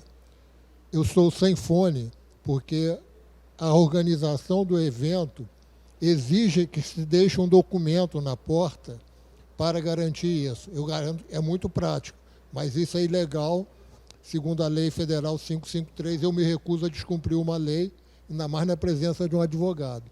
Então, por isso, eu peço desculpa por não estar, se alguém está. Uma provocação sobre a privatização é que eu falo isso sempre. Vamos privatizar o serviço de transporte no Rio de Janeiro, porque ele é muito ruim. Então, vocês que conhecem o sistema de transporte no Rio de Janeiro, me apoiem nessa luta para a gente privatizar o transporte lá, porque é muito ruim. A privatização resolve tudo. A SEDAI deu lucro em 2019 e um monte de outros lucros. A questão da outorga é um absurdo, porque você paga para o governo pegar esse dinheiro e fazer tudo, até campanha eleitoral, em vez de, por exemplo, baixar a tarifa. Ganha quem der uma tarifa menor. Eletricidade faz isso. Por que não pode fazer na água? Tem que cobrar antes. E a pergunta, na verdade, que eu gostaria de fazer é como a gente resolve o problema de novas fontes de água, porque atualmente nós só temos no Rio de Janeiro 99% da água do Rio é água de reuso, que é uma água tratada pela SEDAI, vindo do rio Poços de Queimados, totalmente poluída. Então, já que a gente usa isso, por que a gente não usa outras águas de reuso? Podia ter na Estação Alegria e em outras estações do Rio de Janeiro. Obrigado.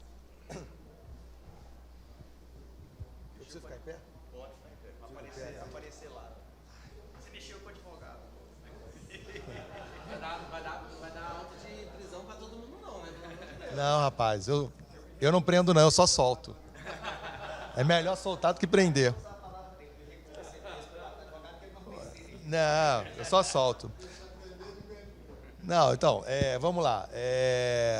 Primeiro eu vou falar a parte que acho que é mais básica, tá? E depois a gente vai para o outorga. Eu praticamente sou, e já tive essas conversas com o Miguel, eu sou contra o modelo de outorga, tá? E aí são duas questões, ou tira a outorga e a empresa que oferecer mais ganha, leva, ou que a outorga seja realmente direcionada para o que de fato é a outorga, né? Então, se você paga 10 bi em saneamento, você tem que investir em saneamento, você não pode pegar esse dinheiro e pagar qualquer outra coisa de propaganda, funcionalismo público, sei lá. Não, você investir em saneamento ou em obras que tenham a ver com saneamento, né? Urbanização, infraestrutura, mas não pegar e fazer o que bem entender.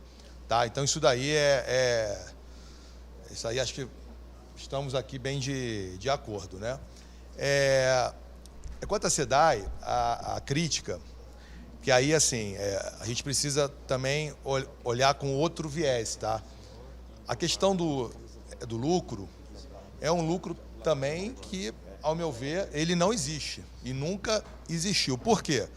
Porque quando a gente olha, por exemplo, uma empresa, aí eu vou falar agora como advogado, tá? E você olhar o passivo, por exemplo, ambiental que a SEDAI tem, o passivo das ações que a SEDAI tem, tá? Isso não tem lucro, porque a SEDAI hoje ela tem mais ou menos, eu vou chutar aqui, mas é no mínimo de 5 a 10 mil ações, grandes ações.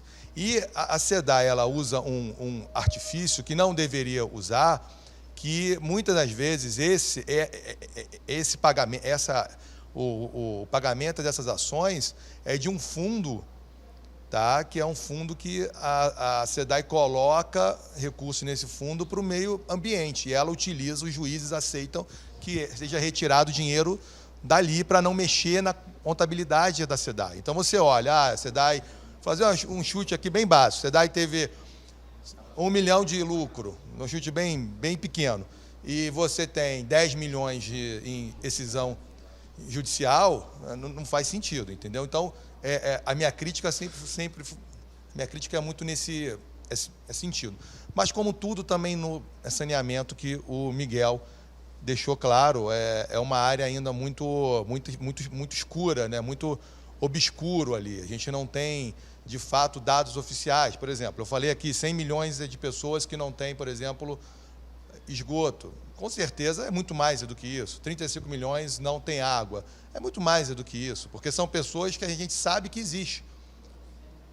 As pessoas fantasmas que a gente não sabe que existe, a gente não tem essa conta. Exemplo, o que a concessão, vou usar SEDAI aqui, fez de bom no Rio.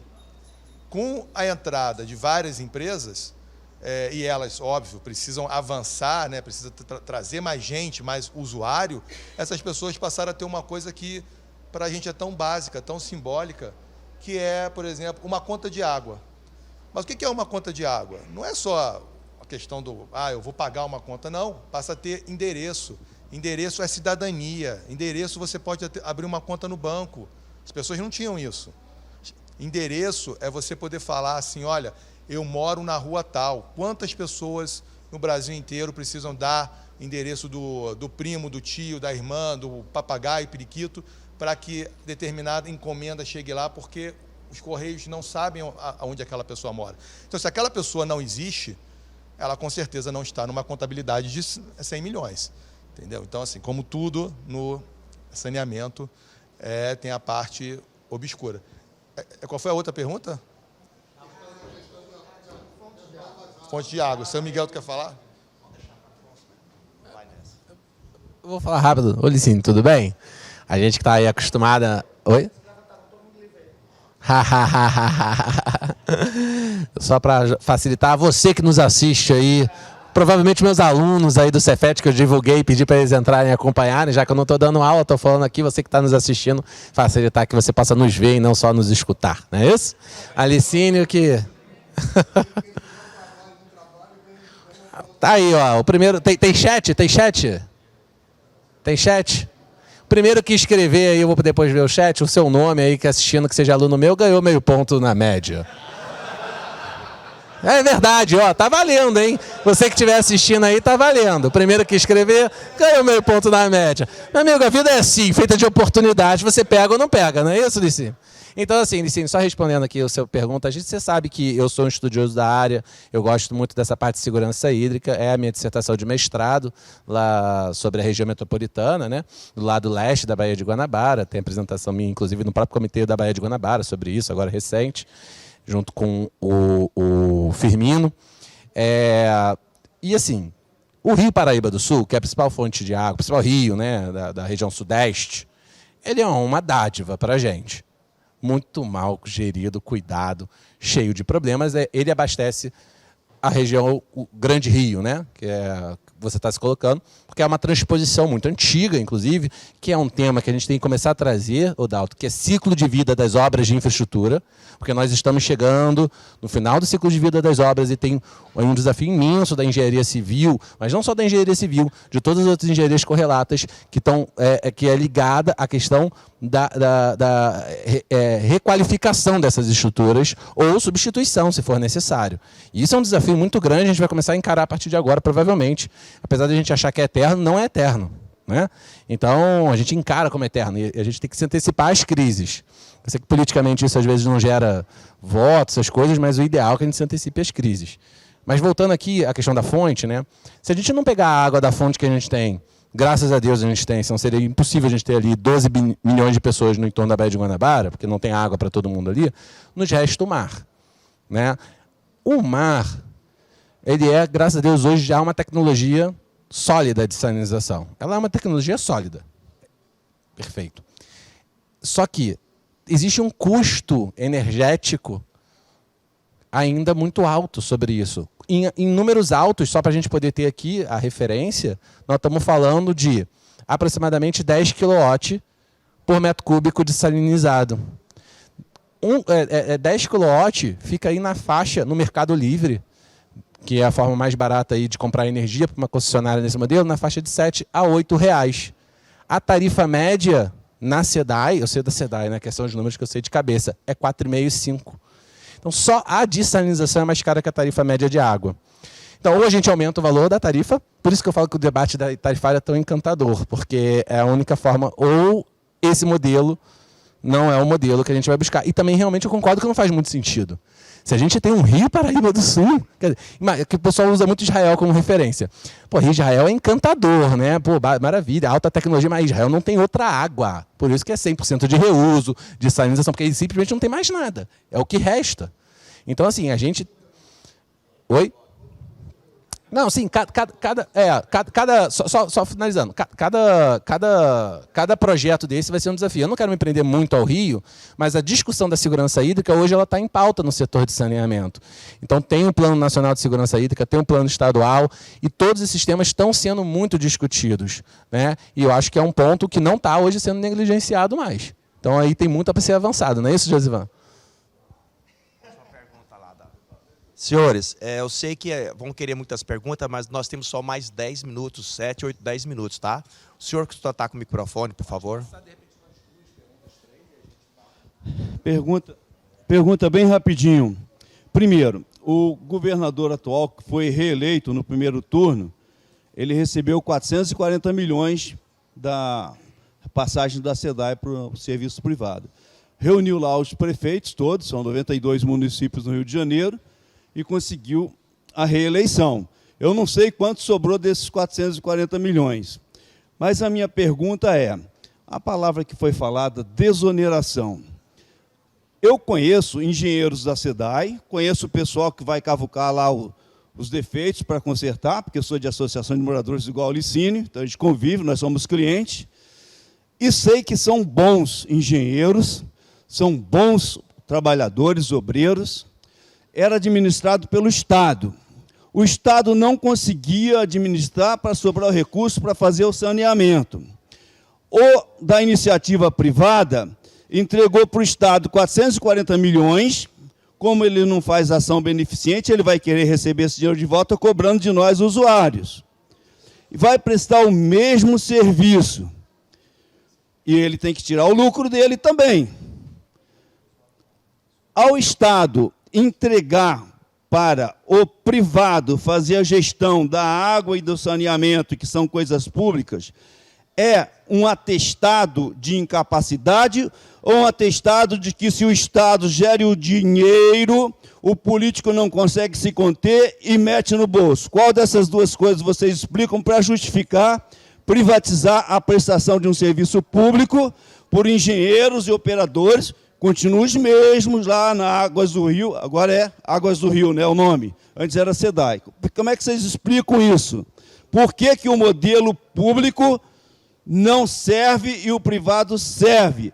Se o modelo privado, além de fazer tudo que o público devia fazer, ainda tem que separar o lucro dos acionistas privados. Quer que eu fale? Eu posso falar. Você... Então vai lá, Leandro, pode ir.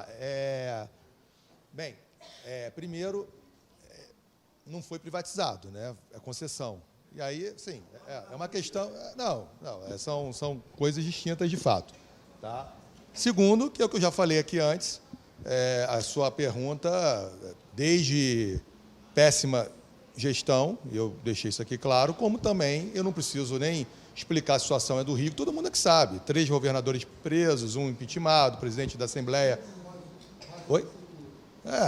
Não sei quantos presos, enfim. Então, o Rio tem aí uma situação ética muito complexa, muito complicada. A gente brinca até dizendo que a pessoa que quiser se candidatar a governador no Rio, ela precisa de uma apólice ou de um habeas corpus, porque é um caminho difícil, é a profissão hoje mais de risco, né?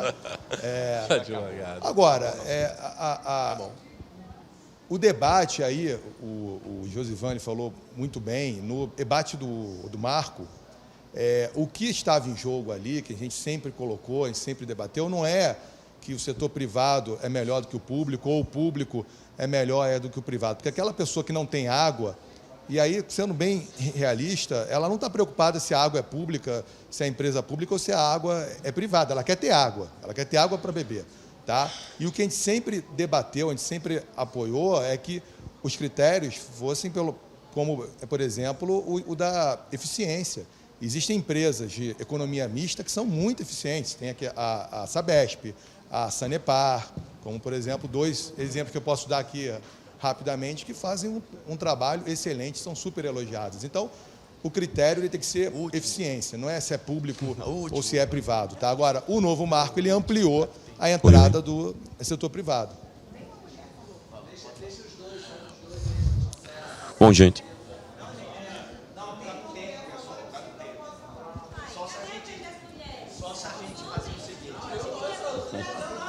Só se a gente fizer... Escuta, pessoal. Se não tem mulher aqui nesse congresso... Se nós fizermos o seguinte, podemos desligar, porque o sistema tem que ser desligado às 18 horas. E a gente talvez ficar aqui uns 10 minutinhos, 15 minutinhos, sem transmissão. A gente fazer um bate-papo aqui. Pode ser sim. Pode ser sim. O Flamengo foi ele que está para 9 horas da noite, tem tempo. Bom, gente, boa tarde. Boa tarde para todas e todos. Meu nome é Hermes, eu sou engenheiro de controle e automação, sou professor da Universidade de Pernambuco e sou engenheiro também da Companhia Pernambucana de Saneamento. Atualmente estou como diretor de desenvolvimento e sustentabilidade e com essa missão de fazer com que o Estado de Pernambuco, pela companhia estadual e pública, atenda ao marco legal. Né? Então o desafio é enorme, porque na realidade, e aí eu vou tentar ser bem breve na minha fala, mas direcionar um pouco do que já foi dito aqui. Né? Na realidade, esse debate é fundamental, porque, como muito bem colocou o senhor advogado, né, nós temos aqui uma necessidade enorme de levar água para a casa das pessoas e tratar, né, o esgoto. Isso é o cerne e é o motivo que a gente está aqui discutindo. Pena que isso não foi trabalhado e discutido no Congresso quando saiu o novo marco legal. Na realidade, o que está de fundo no debate é uma privatização, isso é um fato, queira ou não queira os juízes, né, era uma privatização do setor público. Dentro de um conceito, dentro de uma situação que nós temos, efetivamente, como também já foi colocado, um monopólio dentro de um processo de oferta de água, né, no qual 95% de quem estava no mercado é o setor público e que efetivamente não está atendendo. Então, assim, é um cenário de muita controvérsia, né? Poxa, o setor público não atende, mas tem que manter, já que é um setor monopolista, e colocar o privado, gerar lucro. O que é que vai acontecer com a tarifa? Então, assim, tem esse debate que é transversal, que precisa ser feito. Mas, assim, e como levar água e esgoto? Dinheiro, recurso. Né? O que não foi dito aqui é que o marco legal que foi reformulado e atualizado, ele foi criado em 2007. Até 2007, 500 anos de Brasil, não se discutia em política pública, de forma nacional, um modelo de gestão para levar água e esgoto para as pessoas. As companhias, boa parte delas aqui, têm 70, 50 anos de idade. Então, nós estamos falando de um problema de 500 anos para ser resolvido em 20, 15 anos. Não dá. Quando veio o novo marco legal, e aí eu falo novo marco 2007, saiu o investimento na faixa de 7 bilhões e foi para 15, também insuficiente. Os estudos que são apresentados pelo ONDAS, que é o Observatório Nacional, né, de Direito à Água, revela isso de forma muito clara, o necessário em torno de 33 bilhões de reais por ano para poder levar água e garantir a universalização. Quando se fala um número cabalístico aqui de 88 bilhões de reais que foram feitos para aumentar e levar à universalização, esquecem de falar que 60% desse dinheiro foi de outorga, que gerou crédito direto para os estados. E aí são 3, né? Que chegando agora com o Ceará. Então, assim, Amapá, Alagoas e Rio de Janeiro. Esse dinheiro não foi para a universalização. Não foi. 60% desse território, isso aí é dado concreto, efetivo. É só alguém, quem estiver curioso aqui, entrar no BNDES, que está fazendo esse levantamento e mostrando. Certo? Sim, e os outros 40%? Não foram para ampliação. Aquilo ali veio para fazer uma concessão de serviço, retirar do poder público, e aí tem diversas críticas corretas, de incapacidade de gestão, de dificuldade da intervenção política, não é, partidária, enfim, dentro desse processo todo, certo? Mas, do outro lado, né, foram para quê? Para poder garantir a operação e manutenção durante o contrato de 35 anos, para gerar riqueza, lucro, para uma parcela pequena da sociedade. Enfim, o que eu estou colocando é isso. E dentro da linha do nosso debate, aí só minha introduçãozinha aqui, indo para a pergunta, né? Tem questões fundamentais para serem tratadas agora, que eu achava, inclusive, que era a pauta desse debate aqui, que eram os desafios, né? Porque nós temos 2 grandes desafios para quem está no setor nesse momento. Tem um desafio do dia 30 de novembro, que todas as companhias estaduais ou municipais que estão sem atendimento ao estudo de viabilidade técnica, que era para ter sido apresentado por decreto no dia 31 de março de 2022, certo? Precisam apresentar, iniciar os estudos para a concessão de serviço. Isso é um desafio grande, porque boa parte das companhias estaduais e dos municípios que estão prestando serviço não estão conseguindo atender. E o segundo desafio, que é outra questão muito importante, que aí eu também pergunto como a gente poder resolver, no dia 31 de dezembro, precisam ser apresentados todos os planos de saneamento atualizados pelo EVP, pelo estudo de viabilidade técnica para ser atendido. Então, assim, como resolver isso, gente? Isso é um ponto fundamental para agora. Pessoal, vamos fazer o seguinte, nós vamos deixar essa resposta para responder aqui depois de encerrar a transmissão. Queremos agradecer, tá, a presença de todos. Obrigado, Josivan, pela sua disponibilidade. Leandrão, muito obrigado, tá? Obrigado, Miguel, obrigado. E no mais, obrigado a todos vocês e quem está nos escutando, tá bom? Um forte abraço a todos e que vamos em frente. Agora vocês guardam aí. Ah, tá.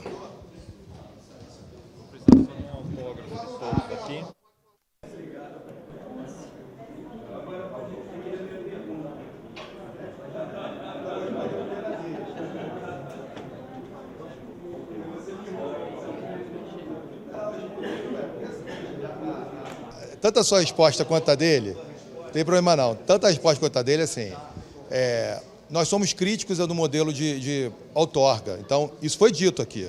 Você falou, não foi dito. Não, foi. Nós somos críticos. Eu mesmo acho que, eu mesmo já publicamente cansei de várias vezes falar, olha, o modelo de outorga está equivocado, porque você dá um cheque em branco para o governador, e não importa qual governador, ele faz o que ele quiser. Então, isso sempre foi dito, foi claro, tal. O Rio, nós temos péssima gestão, isso é muito claro. Agora, eu só queria te dizer uma coisa. Qual é o nome dele? Buco? Qual é o seu nome? Hermes. Vou te falar uma coisa. Em primeiro lugar, eu amo Pernambuco, tá? Morei em Pernambuco, em Aldeia. Fiquei, se eu não me engano, 8 meses lá. Ganhei um prêmio em saneamento lá da revista Total. Eles fizeram o Leão do Norte, tá?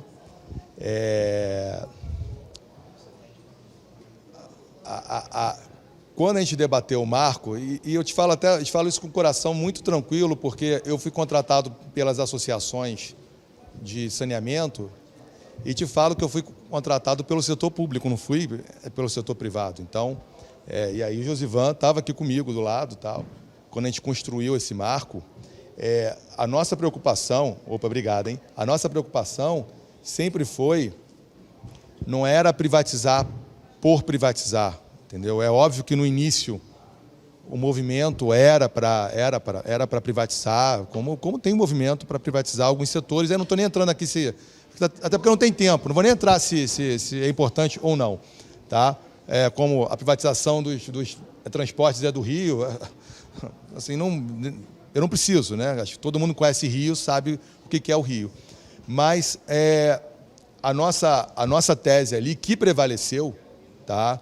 Era que nós tínhamos que ter ali, que foi até a tese, isso foi bem importante, da ABS, que a ABS, que ela cumpriu um super papel, foi no sentido que, olha, a gente aqui não tem que dizer que o público é ruim, porque nós temos casos do setor privado, por exemplo, Manaus é setor privado, lá é um problema de 20 anos, então há 20 anos estava com o setor privado, então é um case ruim. Como nós temos também, e você, diretor de companhia, sabe, casos de empresas públicas que fazem um péssimo trabalho em saneamento. Mas também temos empresas de economia mista que fazem um excelente trabalho em saneamento, que são muito mais eficientes até do que o setor privado. Tem a Sanepar, que eu citei, tem a Sabesp, que é uma gigante, que tem ações na Bolsa. Então, assim, a ideia sempre foi ali a gente colocar eficiência, governança, que os gestores passassem a ter governança, porque não tinham, era uma bagunça, você sabe, entendeu? Eu fui diretor da FUNASA e eu falo isso com propriedade, fui diretor do ICMBio, a gente não tem governança, é complexo, entendeu? A questão dos números, as pessoas brincam com números. Se investir, isso aí que o Miguel falou, se investir tanto, retorna tanto, isso aí é brincadeira, então assim, a gente sabe que... Agora, o principal a gente sabe que o desafio é grande. O marco, ele trouxe o setor privado, porque o setor público 94 era público, então tem a importância de trazer o setor privado, a importância de termos novas formas de financiamento, porque não dá só para depender de BNDES, Banco do Brasil, Caixa Econômica, não dá, porque o dinheiro acaba, não é imprimir papel ali, a gente sabe disso. Então, tinha que trazer o setor privado, tinha que resolver alguns problemas crônicos de insegurança jurídica. Por exemplo, eu sei que muitos de vocês são contra ter a extinção do contrato de programa. Mas uma coisa eu posso dizer aqui, e aí sem entrar no mérito, mas contrato de programa tem contratos de uma folha. Tem. Eu te falo, tem. Mas tinha, mas aqui está. Eu sei, mas tinha. Mas operava sim. Eu posso. Mas operou 20 anos. Mas é o que eu estou falando. Operou 20 anos, 30 anos. Não estou não. Não estou não. Contratos de. Não estou. Eu sei que isso nem é contrato. Não, nem contrato para mim é. E era a minha crítica. Mas era considerado. Mas era. Não. Era, olha só, se o presidente da companhia, que eu não vou citar qual é, porque eu vi o contrato, eu era diretor de contrato. Se o presidente da companhia diz que é um contrato, se o governador do estado diz que é um contrato, se o procurador-geral do estado diz que é um contrato, se o presidente do Tribunal de Justiça não declarou que aquilo não é um contrato, ele é um contrato. Mesmo eu olhando e dizendo assim, imbecil, isso não é um contrato. Mas você tem na lei descrito quais são os requisitos mínimos. Aí, de novo. Aí eu vou te falar uma coisa como advogado. Mas é o que nós... Então, de novo. Aí eu vou te falar como advogado. Alguém me pergunta assim, a lei tal, sem entrar aqui no mérito, é inconstitucional. Aí eu falo, não é. Você fala, é.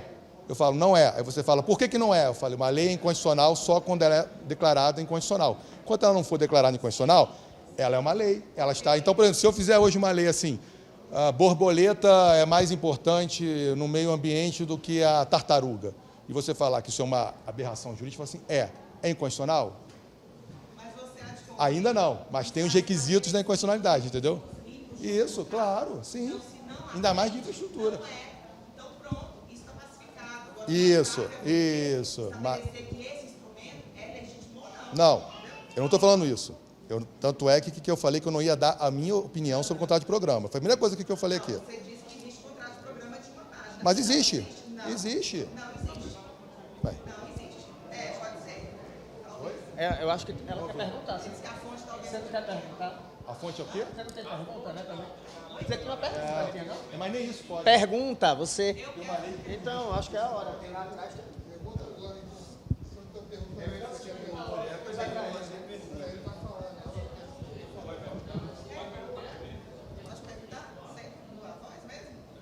É porque não tem mais nada ligado, não, Miguel. Como não tem som, Alô, eu tô me escutando, pô. Tem sim, eu tô me escutando. Eu tô me escutando, eu tô falando. A gente vai para aí. Falando? Não?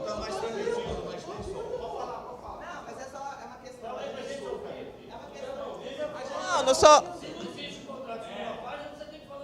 Não, mas não existe mesmo. Isso é um requisito legal, inclusive tem todos os requisitos. Se você pega a lei e estabelece lá, está bem claro quais são os requisitos mínimos para que exista um contrato de programa. Ele está errado. Primeiro que eu não sou seu amor, né? Vamos desculpar por aí. Não, nem sua querida também. Ah? Vamos voltar aqui para o fato com respeito como profissionais, não é? Eu sou Juliana Matos, eu sou conselheira do CREA Goiás, estou aqui pelo sistema, tenho muito orgulho e honra de fazer parte desse sistema, sou diretora da ABS Goiás, tenho 30 anos de atuação no mercado de saneamento, 30 anos, não é uma coisa simples que foi criada agora, né? E também sou presidente do Instituto Mulheres do Saneamento. Então, uma coisa que a gente exige mesmo, é respeito. Respeito por questões de ética, respeito por profissionalismo e respeito mesmo porque nós estamos aqui. Não, estou falando geral. Até porque o próprio sistema é extremamente machista e a gente tem que se posicionar nesse ponto, né? Mas, enfim, detalhes à parte, vamos ao que foi discutido aqui. Foi falado também o que o engenheiro pode fazer nesse segmento. Na verdade, os engenheiros são protagonistas do saneamento. O saneamento é um setor de infraestrutura que estabelece que tem transversalidade na cidadania, no meio ambiente, na infraestrutura, em todos os segmentos, na saúde pública, enfim. Ele realmente muda a vida das pessoas. E somos nós, da engenharia, que fazemos isso acontecer. Não é ninguém com nenhum detalhe de qualquer outra profissão, é claro que são apoiadores, são agregados do sistema, mas é a engenharia que move esse setor. Então, nós precisamos retomar esse protagonismo e realmente fazer as coisas acontecerem, porque é isso que a gente vai fazer. Quando o município estabelece uma concessão, seja ele com empresa pública ou privada, somos nós, da área técnica, que desenvolvemos isso. Não é ninguém. E eu falo isso como propriedade. Eu fui diretora da empresa que eu trabalho, que foi a Saneago. Fui diretora de expansão, que foi responsável por todas as obras do Estado. E fui também presidente de uma agência reguladora. Então, eu estive dos dois lados. Então, eu falo com muita propriedade dessa questão. Quando a gente observa que a iniciativa privada que está entrando no mercado, e aí, quando eu falo também que o contrato de programa não existe contrato de uma só página, né? O senhor pode discutir comigo várias vezes se quiser, e eu afirmo que não tem, porque ele não atende os requisitos mínimos. E se não atende o requisito mínimo, não é contrato. Ele é um contrato precário, e aí ele vai entrar naquelas características de contrato precário. Não, deixa eu terminar, depois você fala. Até porque eu já ouvi demais. E aí tem uma questão muito séria que a gente tem que discutir também, né? Que até o meu colega aqui do Pernambuco falou, e eu achei extremamente válido, que é sobre essa questão do modelo econômico-financeiro. O próprio Miguel também falou que realmente o modelo que foi estabelecido nas alterações do marco legal, porque não se trata de um novo marco legal, é uma coisa também equivocada que a gente tem que corrigir, essas alterações são extremamente agressivas para o saneamento. E, infelizmente, se a gente não fizer alguns ajustes, né, porque a própria lei que foi publicada em 2020 tem, inclusive, erros de português, porque foi um remendo que foi criado dentro do Congresso, eles mesmos explicaram isso, né, porque o que foi discutido não foi o que foi votado, a gente tem discussões mínimas ali que precisavam ser refeitas. E aí, até do mínimo até o máximo, a gente tem que refazer essas questões para que ela seja, de fato, aplicada. Até porque, nesse processo como um todo, nessas licitações que aconteceram, todas elas foram baseadas no modelo anterior. Você não faz um Project Finance em menos de 1 ano, em menos de 2 anos. Isso é fato. Então, tudo que foi construído, que as pessoas se vangloriam de dizer agora que está sendo licitado, está sendo feito, isso, enfim, isso foi estudado lá atrás. E até a questão da regionalização, né, como foi falado aqui também, é um ponto extremamente importante. Isso também já existia no saneamento, não é uma novidade para ninguém. E esses blocos foram todos constituídos ou estão sendo estudados do ponto de vista econômico. E aí, do ponto de vista econômico, voltamos de novo para a questão da engenharia, que vem a questão da segurança hídrica, que é um fato essencial. Então, quando você observa só o ponto de vista econômico e não observa o ponto de vista ambiental e principalmente do recurso hídrico e a transversalidade que o saneamento faz, é um equívoco gigantesco, porque tudo que se faz no saneamento vai para a tarifa, e quem paga somos nós, usuários do serviço. Então, independente de quem faça isso, se não tiver o subsídio do governo, porque já que é um serviço essencial, a nossa tarifa vai aumentar sim. E vai aumentar de uma maneira muito significativa, porque eu pergunto, nesse meio tempo, todas as privatizações que aconteceram, todas, e aí eu não estou nem defendendo se é privado ou se é público, até porque eu trabalho no segmento e para mim, o que importa realmente é a eficiência. E me sinto extremamente incomodada quando eu escuto a seguinte frase: isso não é contra os profissionais de saneamento, as pessoas que trabalham nas empresas estatais. Porque isso nos remete a uma situação de que nós somos meros braçais, que nós não estamos aqui fazendo a política pública acontecer, que nós não participamos dessa Constituição e que nós não estamos ali discutindo ponto a ponto com quem, de fato, faz o saneamento nesse Estado e nesse país, que somos nós, que trabalhamos no segmento. Nós não somos oportunistas, nós não estamos aqui para brigar por emprego, A, B ou C, porque eu já ouvi isso demais. Você vai ser contratada por iniciativa privada ou por empresa pública, enfim. Isso não é o fato. A gente não discute aqui saneamento por interesse próprio, a gente sempre trabalha por interesse coletivo, e quem é, de fato, do saneamento aqui sabe o que eu estou falando. Porque o saneamento ele é mágico, ele nos une, ele nos move e transforma as nossas vidas. E a gente, com esse intuito, a gente muda também a vida das pessoas que estão ao nosso redor. Exatamente. Então, quem trabalha no setor tem essa visão. Quem é do setor, de fato, tem essa paixão pelo segmento. E aí, quem não é, né, vem com esse discurso paralelo de que a gente tem que ser... nós estamos, vamos dizer assim, preservados. E isso a gente não quer ser. A gente quer ser, de fato, protagonista, porque é isso que nós somos. A gente quer esse espaço. E aí, voltando à pergunta, né, porque são muitas informações, a pergunta é o seguinte, mas é mais um desabafo mesmo também.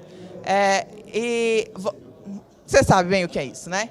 Porque uma das coisas que a gente percebe mesmo, que o marco legal não vai resolver, e muito menos o saneamento, é a questão da disponibilidade hídrica, porque trabalha aí uma questão intensa de outros usuários da bacia, e que esses outros usuários sequer foram consultados, e aí vem-se dizer, a quantidade, tudo bem, a quantidade de água no planeta, né, para quem é hidrólogo e sabe o que está falando, né, quem é engenheiro de fato sabe o que está dizendo, a quantidade de água no planeta é a mesma, desde que a Terra foi constituída, mas o que muda é a disponibilidade hídrica. Então, aqui na região metropolitana de Goiânia mesmo, nós temos um plano diretor que estabelece que o limite de crescimento populacional está afetado pela disponibilidade hídrica.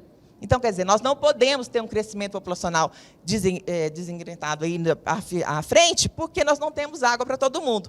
Podemos buscar água em outro lugar? Podemos. Né? Nós não temos um Paraíba do Sul, mas nós temos um Paranaíba, a 230 quilômetros de Goiânia. Podemos fazer uma adução de lá para cá? Podemos. Né? Nós, da engenharia, sabemos como fazer isso. Mas quem vai pagar a conta? Né? Somos nós mesmos. E aí eu remeto, inclusive, a uma cidade dos Estados Unidos que, em 2017, fechou as portas, porque fez um sistema de esgotamento sanitário e a população não tinha condição de pagar. E aí, voltando, agora a pergunta de fato, tem uma questão muito séria. Não, mas só tem um pontinho antes, né? Que é uma questão também que me incomoda bastante, é de falar que 100 milhões de brasileiros estão vivendo no esgoto. Né? Eu sou sanitarista, aqui eu tenho outra sanitarista, nós atuamos no saneamento há muito tempo. É claro que o saneamento a gente sempre quer avançar, sempre quer discutir, sempre quer crescer, e essa não é uma verdade. Por quê? Porque esses dados, eles são tratados como pessoas que não têm sistema coletivo. E o sistema coletivo é uma das soluções para saneamento. Nós temos aí sistemas individuais também que funcionam, e que, inclusive, o IBGE estabelece lá quais são os índices. E não estou dizendo também que é o perfeito, que a gente não tem que avançar, que a gente não tem que crescer, que a gente não tem que buscar iniciativa privada, que a gente não tem que melhorar o público. Não é isso. Mas dizer que os números são reais, não são.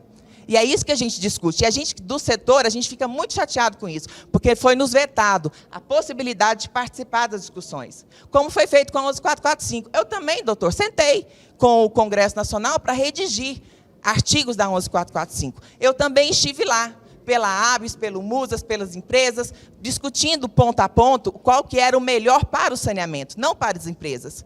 E isso não foi levado em consideração, porque o modelo foi totalmente remodelado para favorecer um único segmento, que era a iniciativa privada, e que sequer vai conseguir aplicar o que está aprovado, se não fizer as alterações.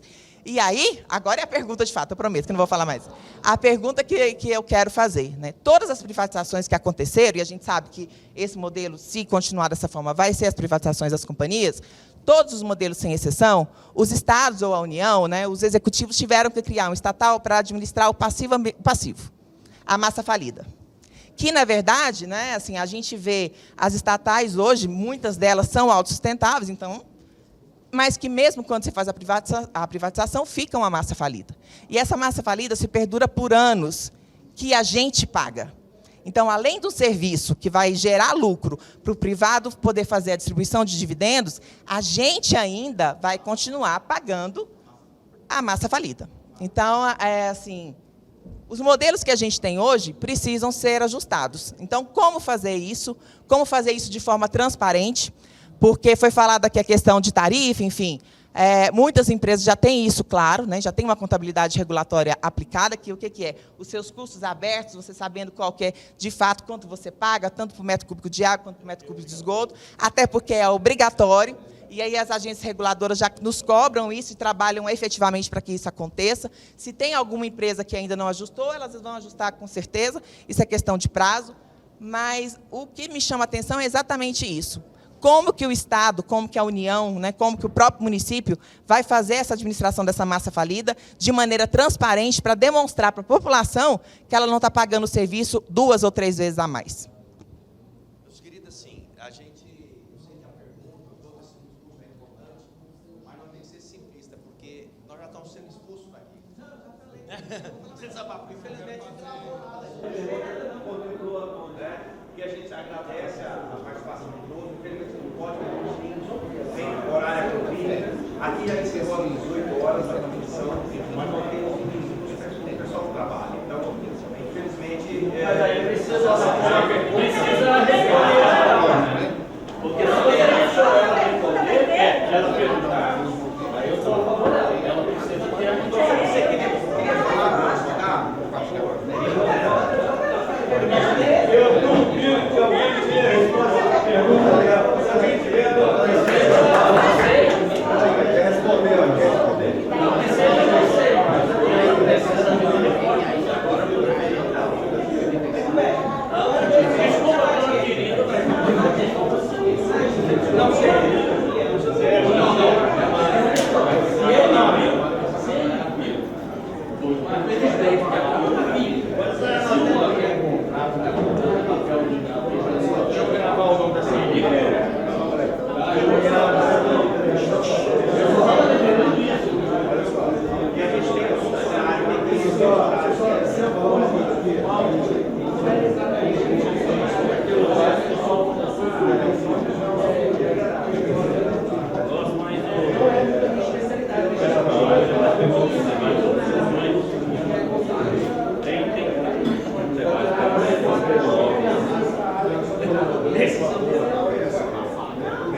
mais assim, sistema para sistema.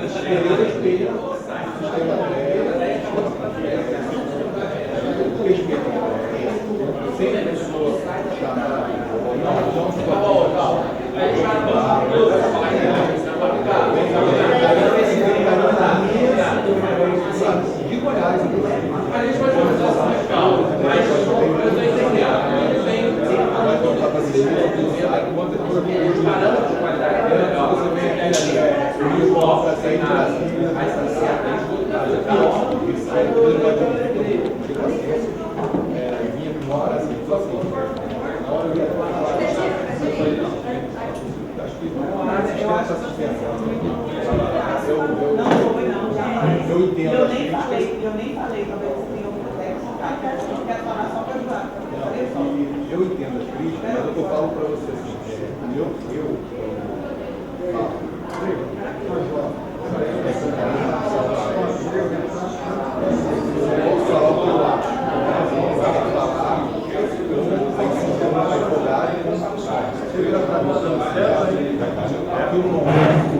vou mandar para ele, tanto no PPT quanto no PDE, eu vou olhar para amanhã, 2 horas, até antes. Tudo não saber, alguém me dizer que não vai. E ninguém diz. Isso que é engraçado. Então não sou eu, Leandro, fala assim, isso não é. Eu como funcionário, eu falo, isso não é, eu não faço, não acredito. Você aceita isso? Mas se o antigo diretor sentava na cadeira e falava, isso é, e ele, você vai receber. Sabe o que é? Quando, por exemplo, tem eu falei, não sei Essa é a Vanessa, não é seja o não. É a minha, a arquitetura, a arquitetura saúde. Aí não pode vir, saúde quem é da área, a UFMG, os engenheiros da universidade, sentavam com a FUNAD assim, ó, isso aqui, só tem 6 engenheiros, que é absurdo, eu critiquei isso.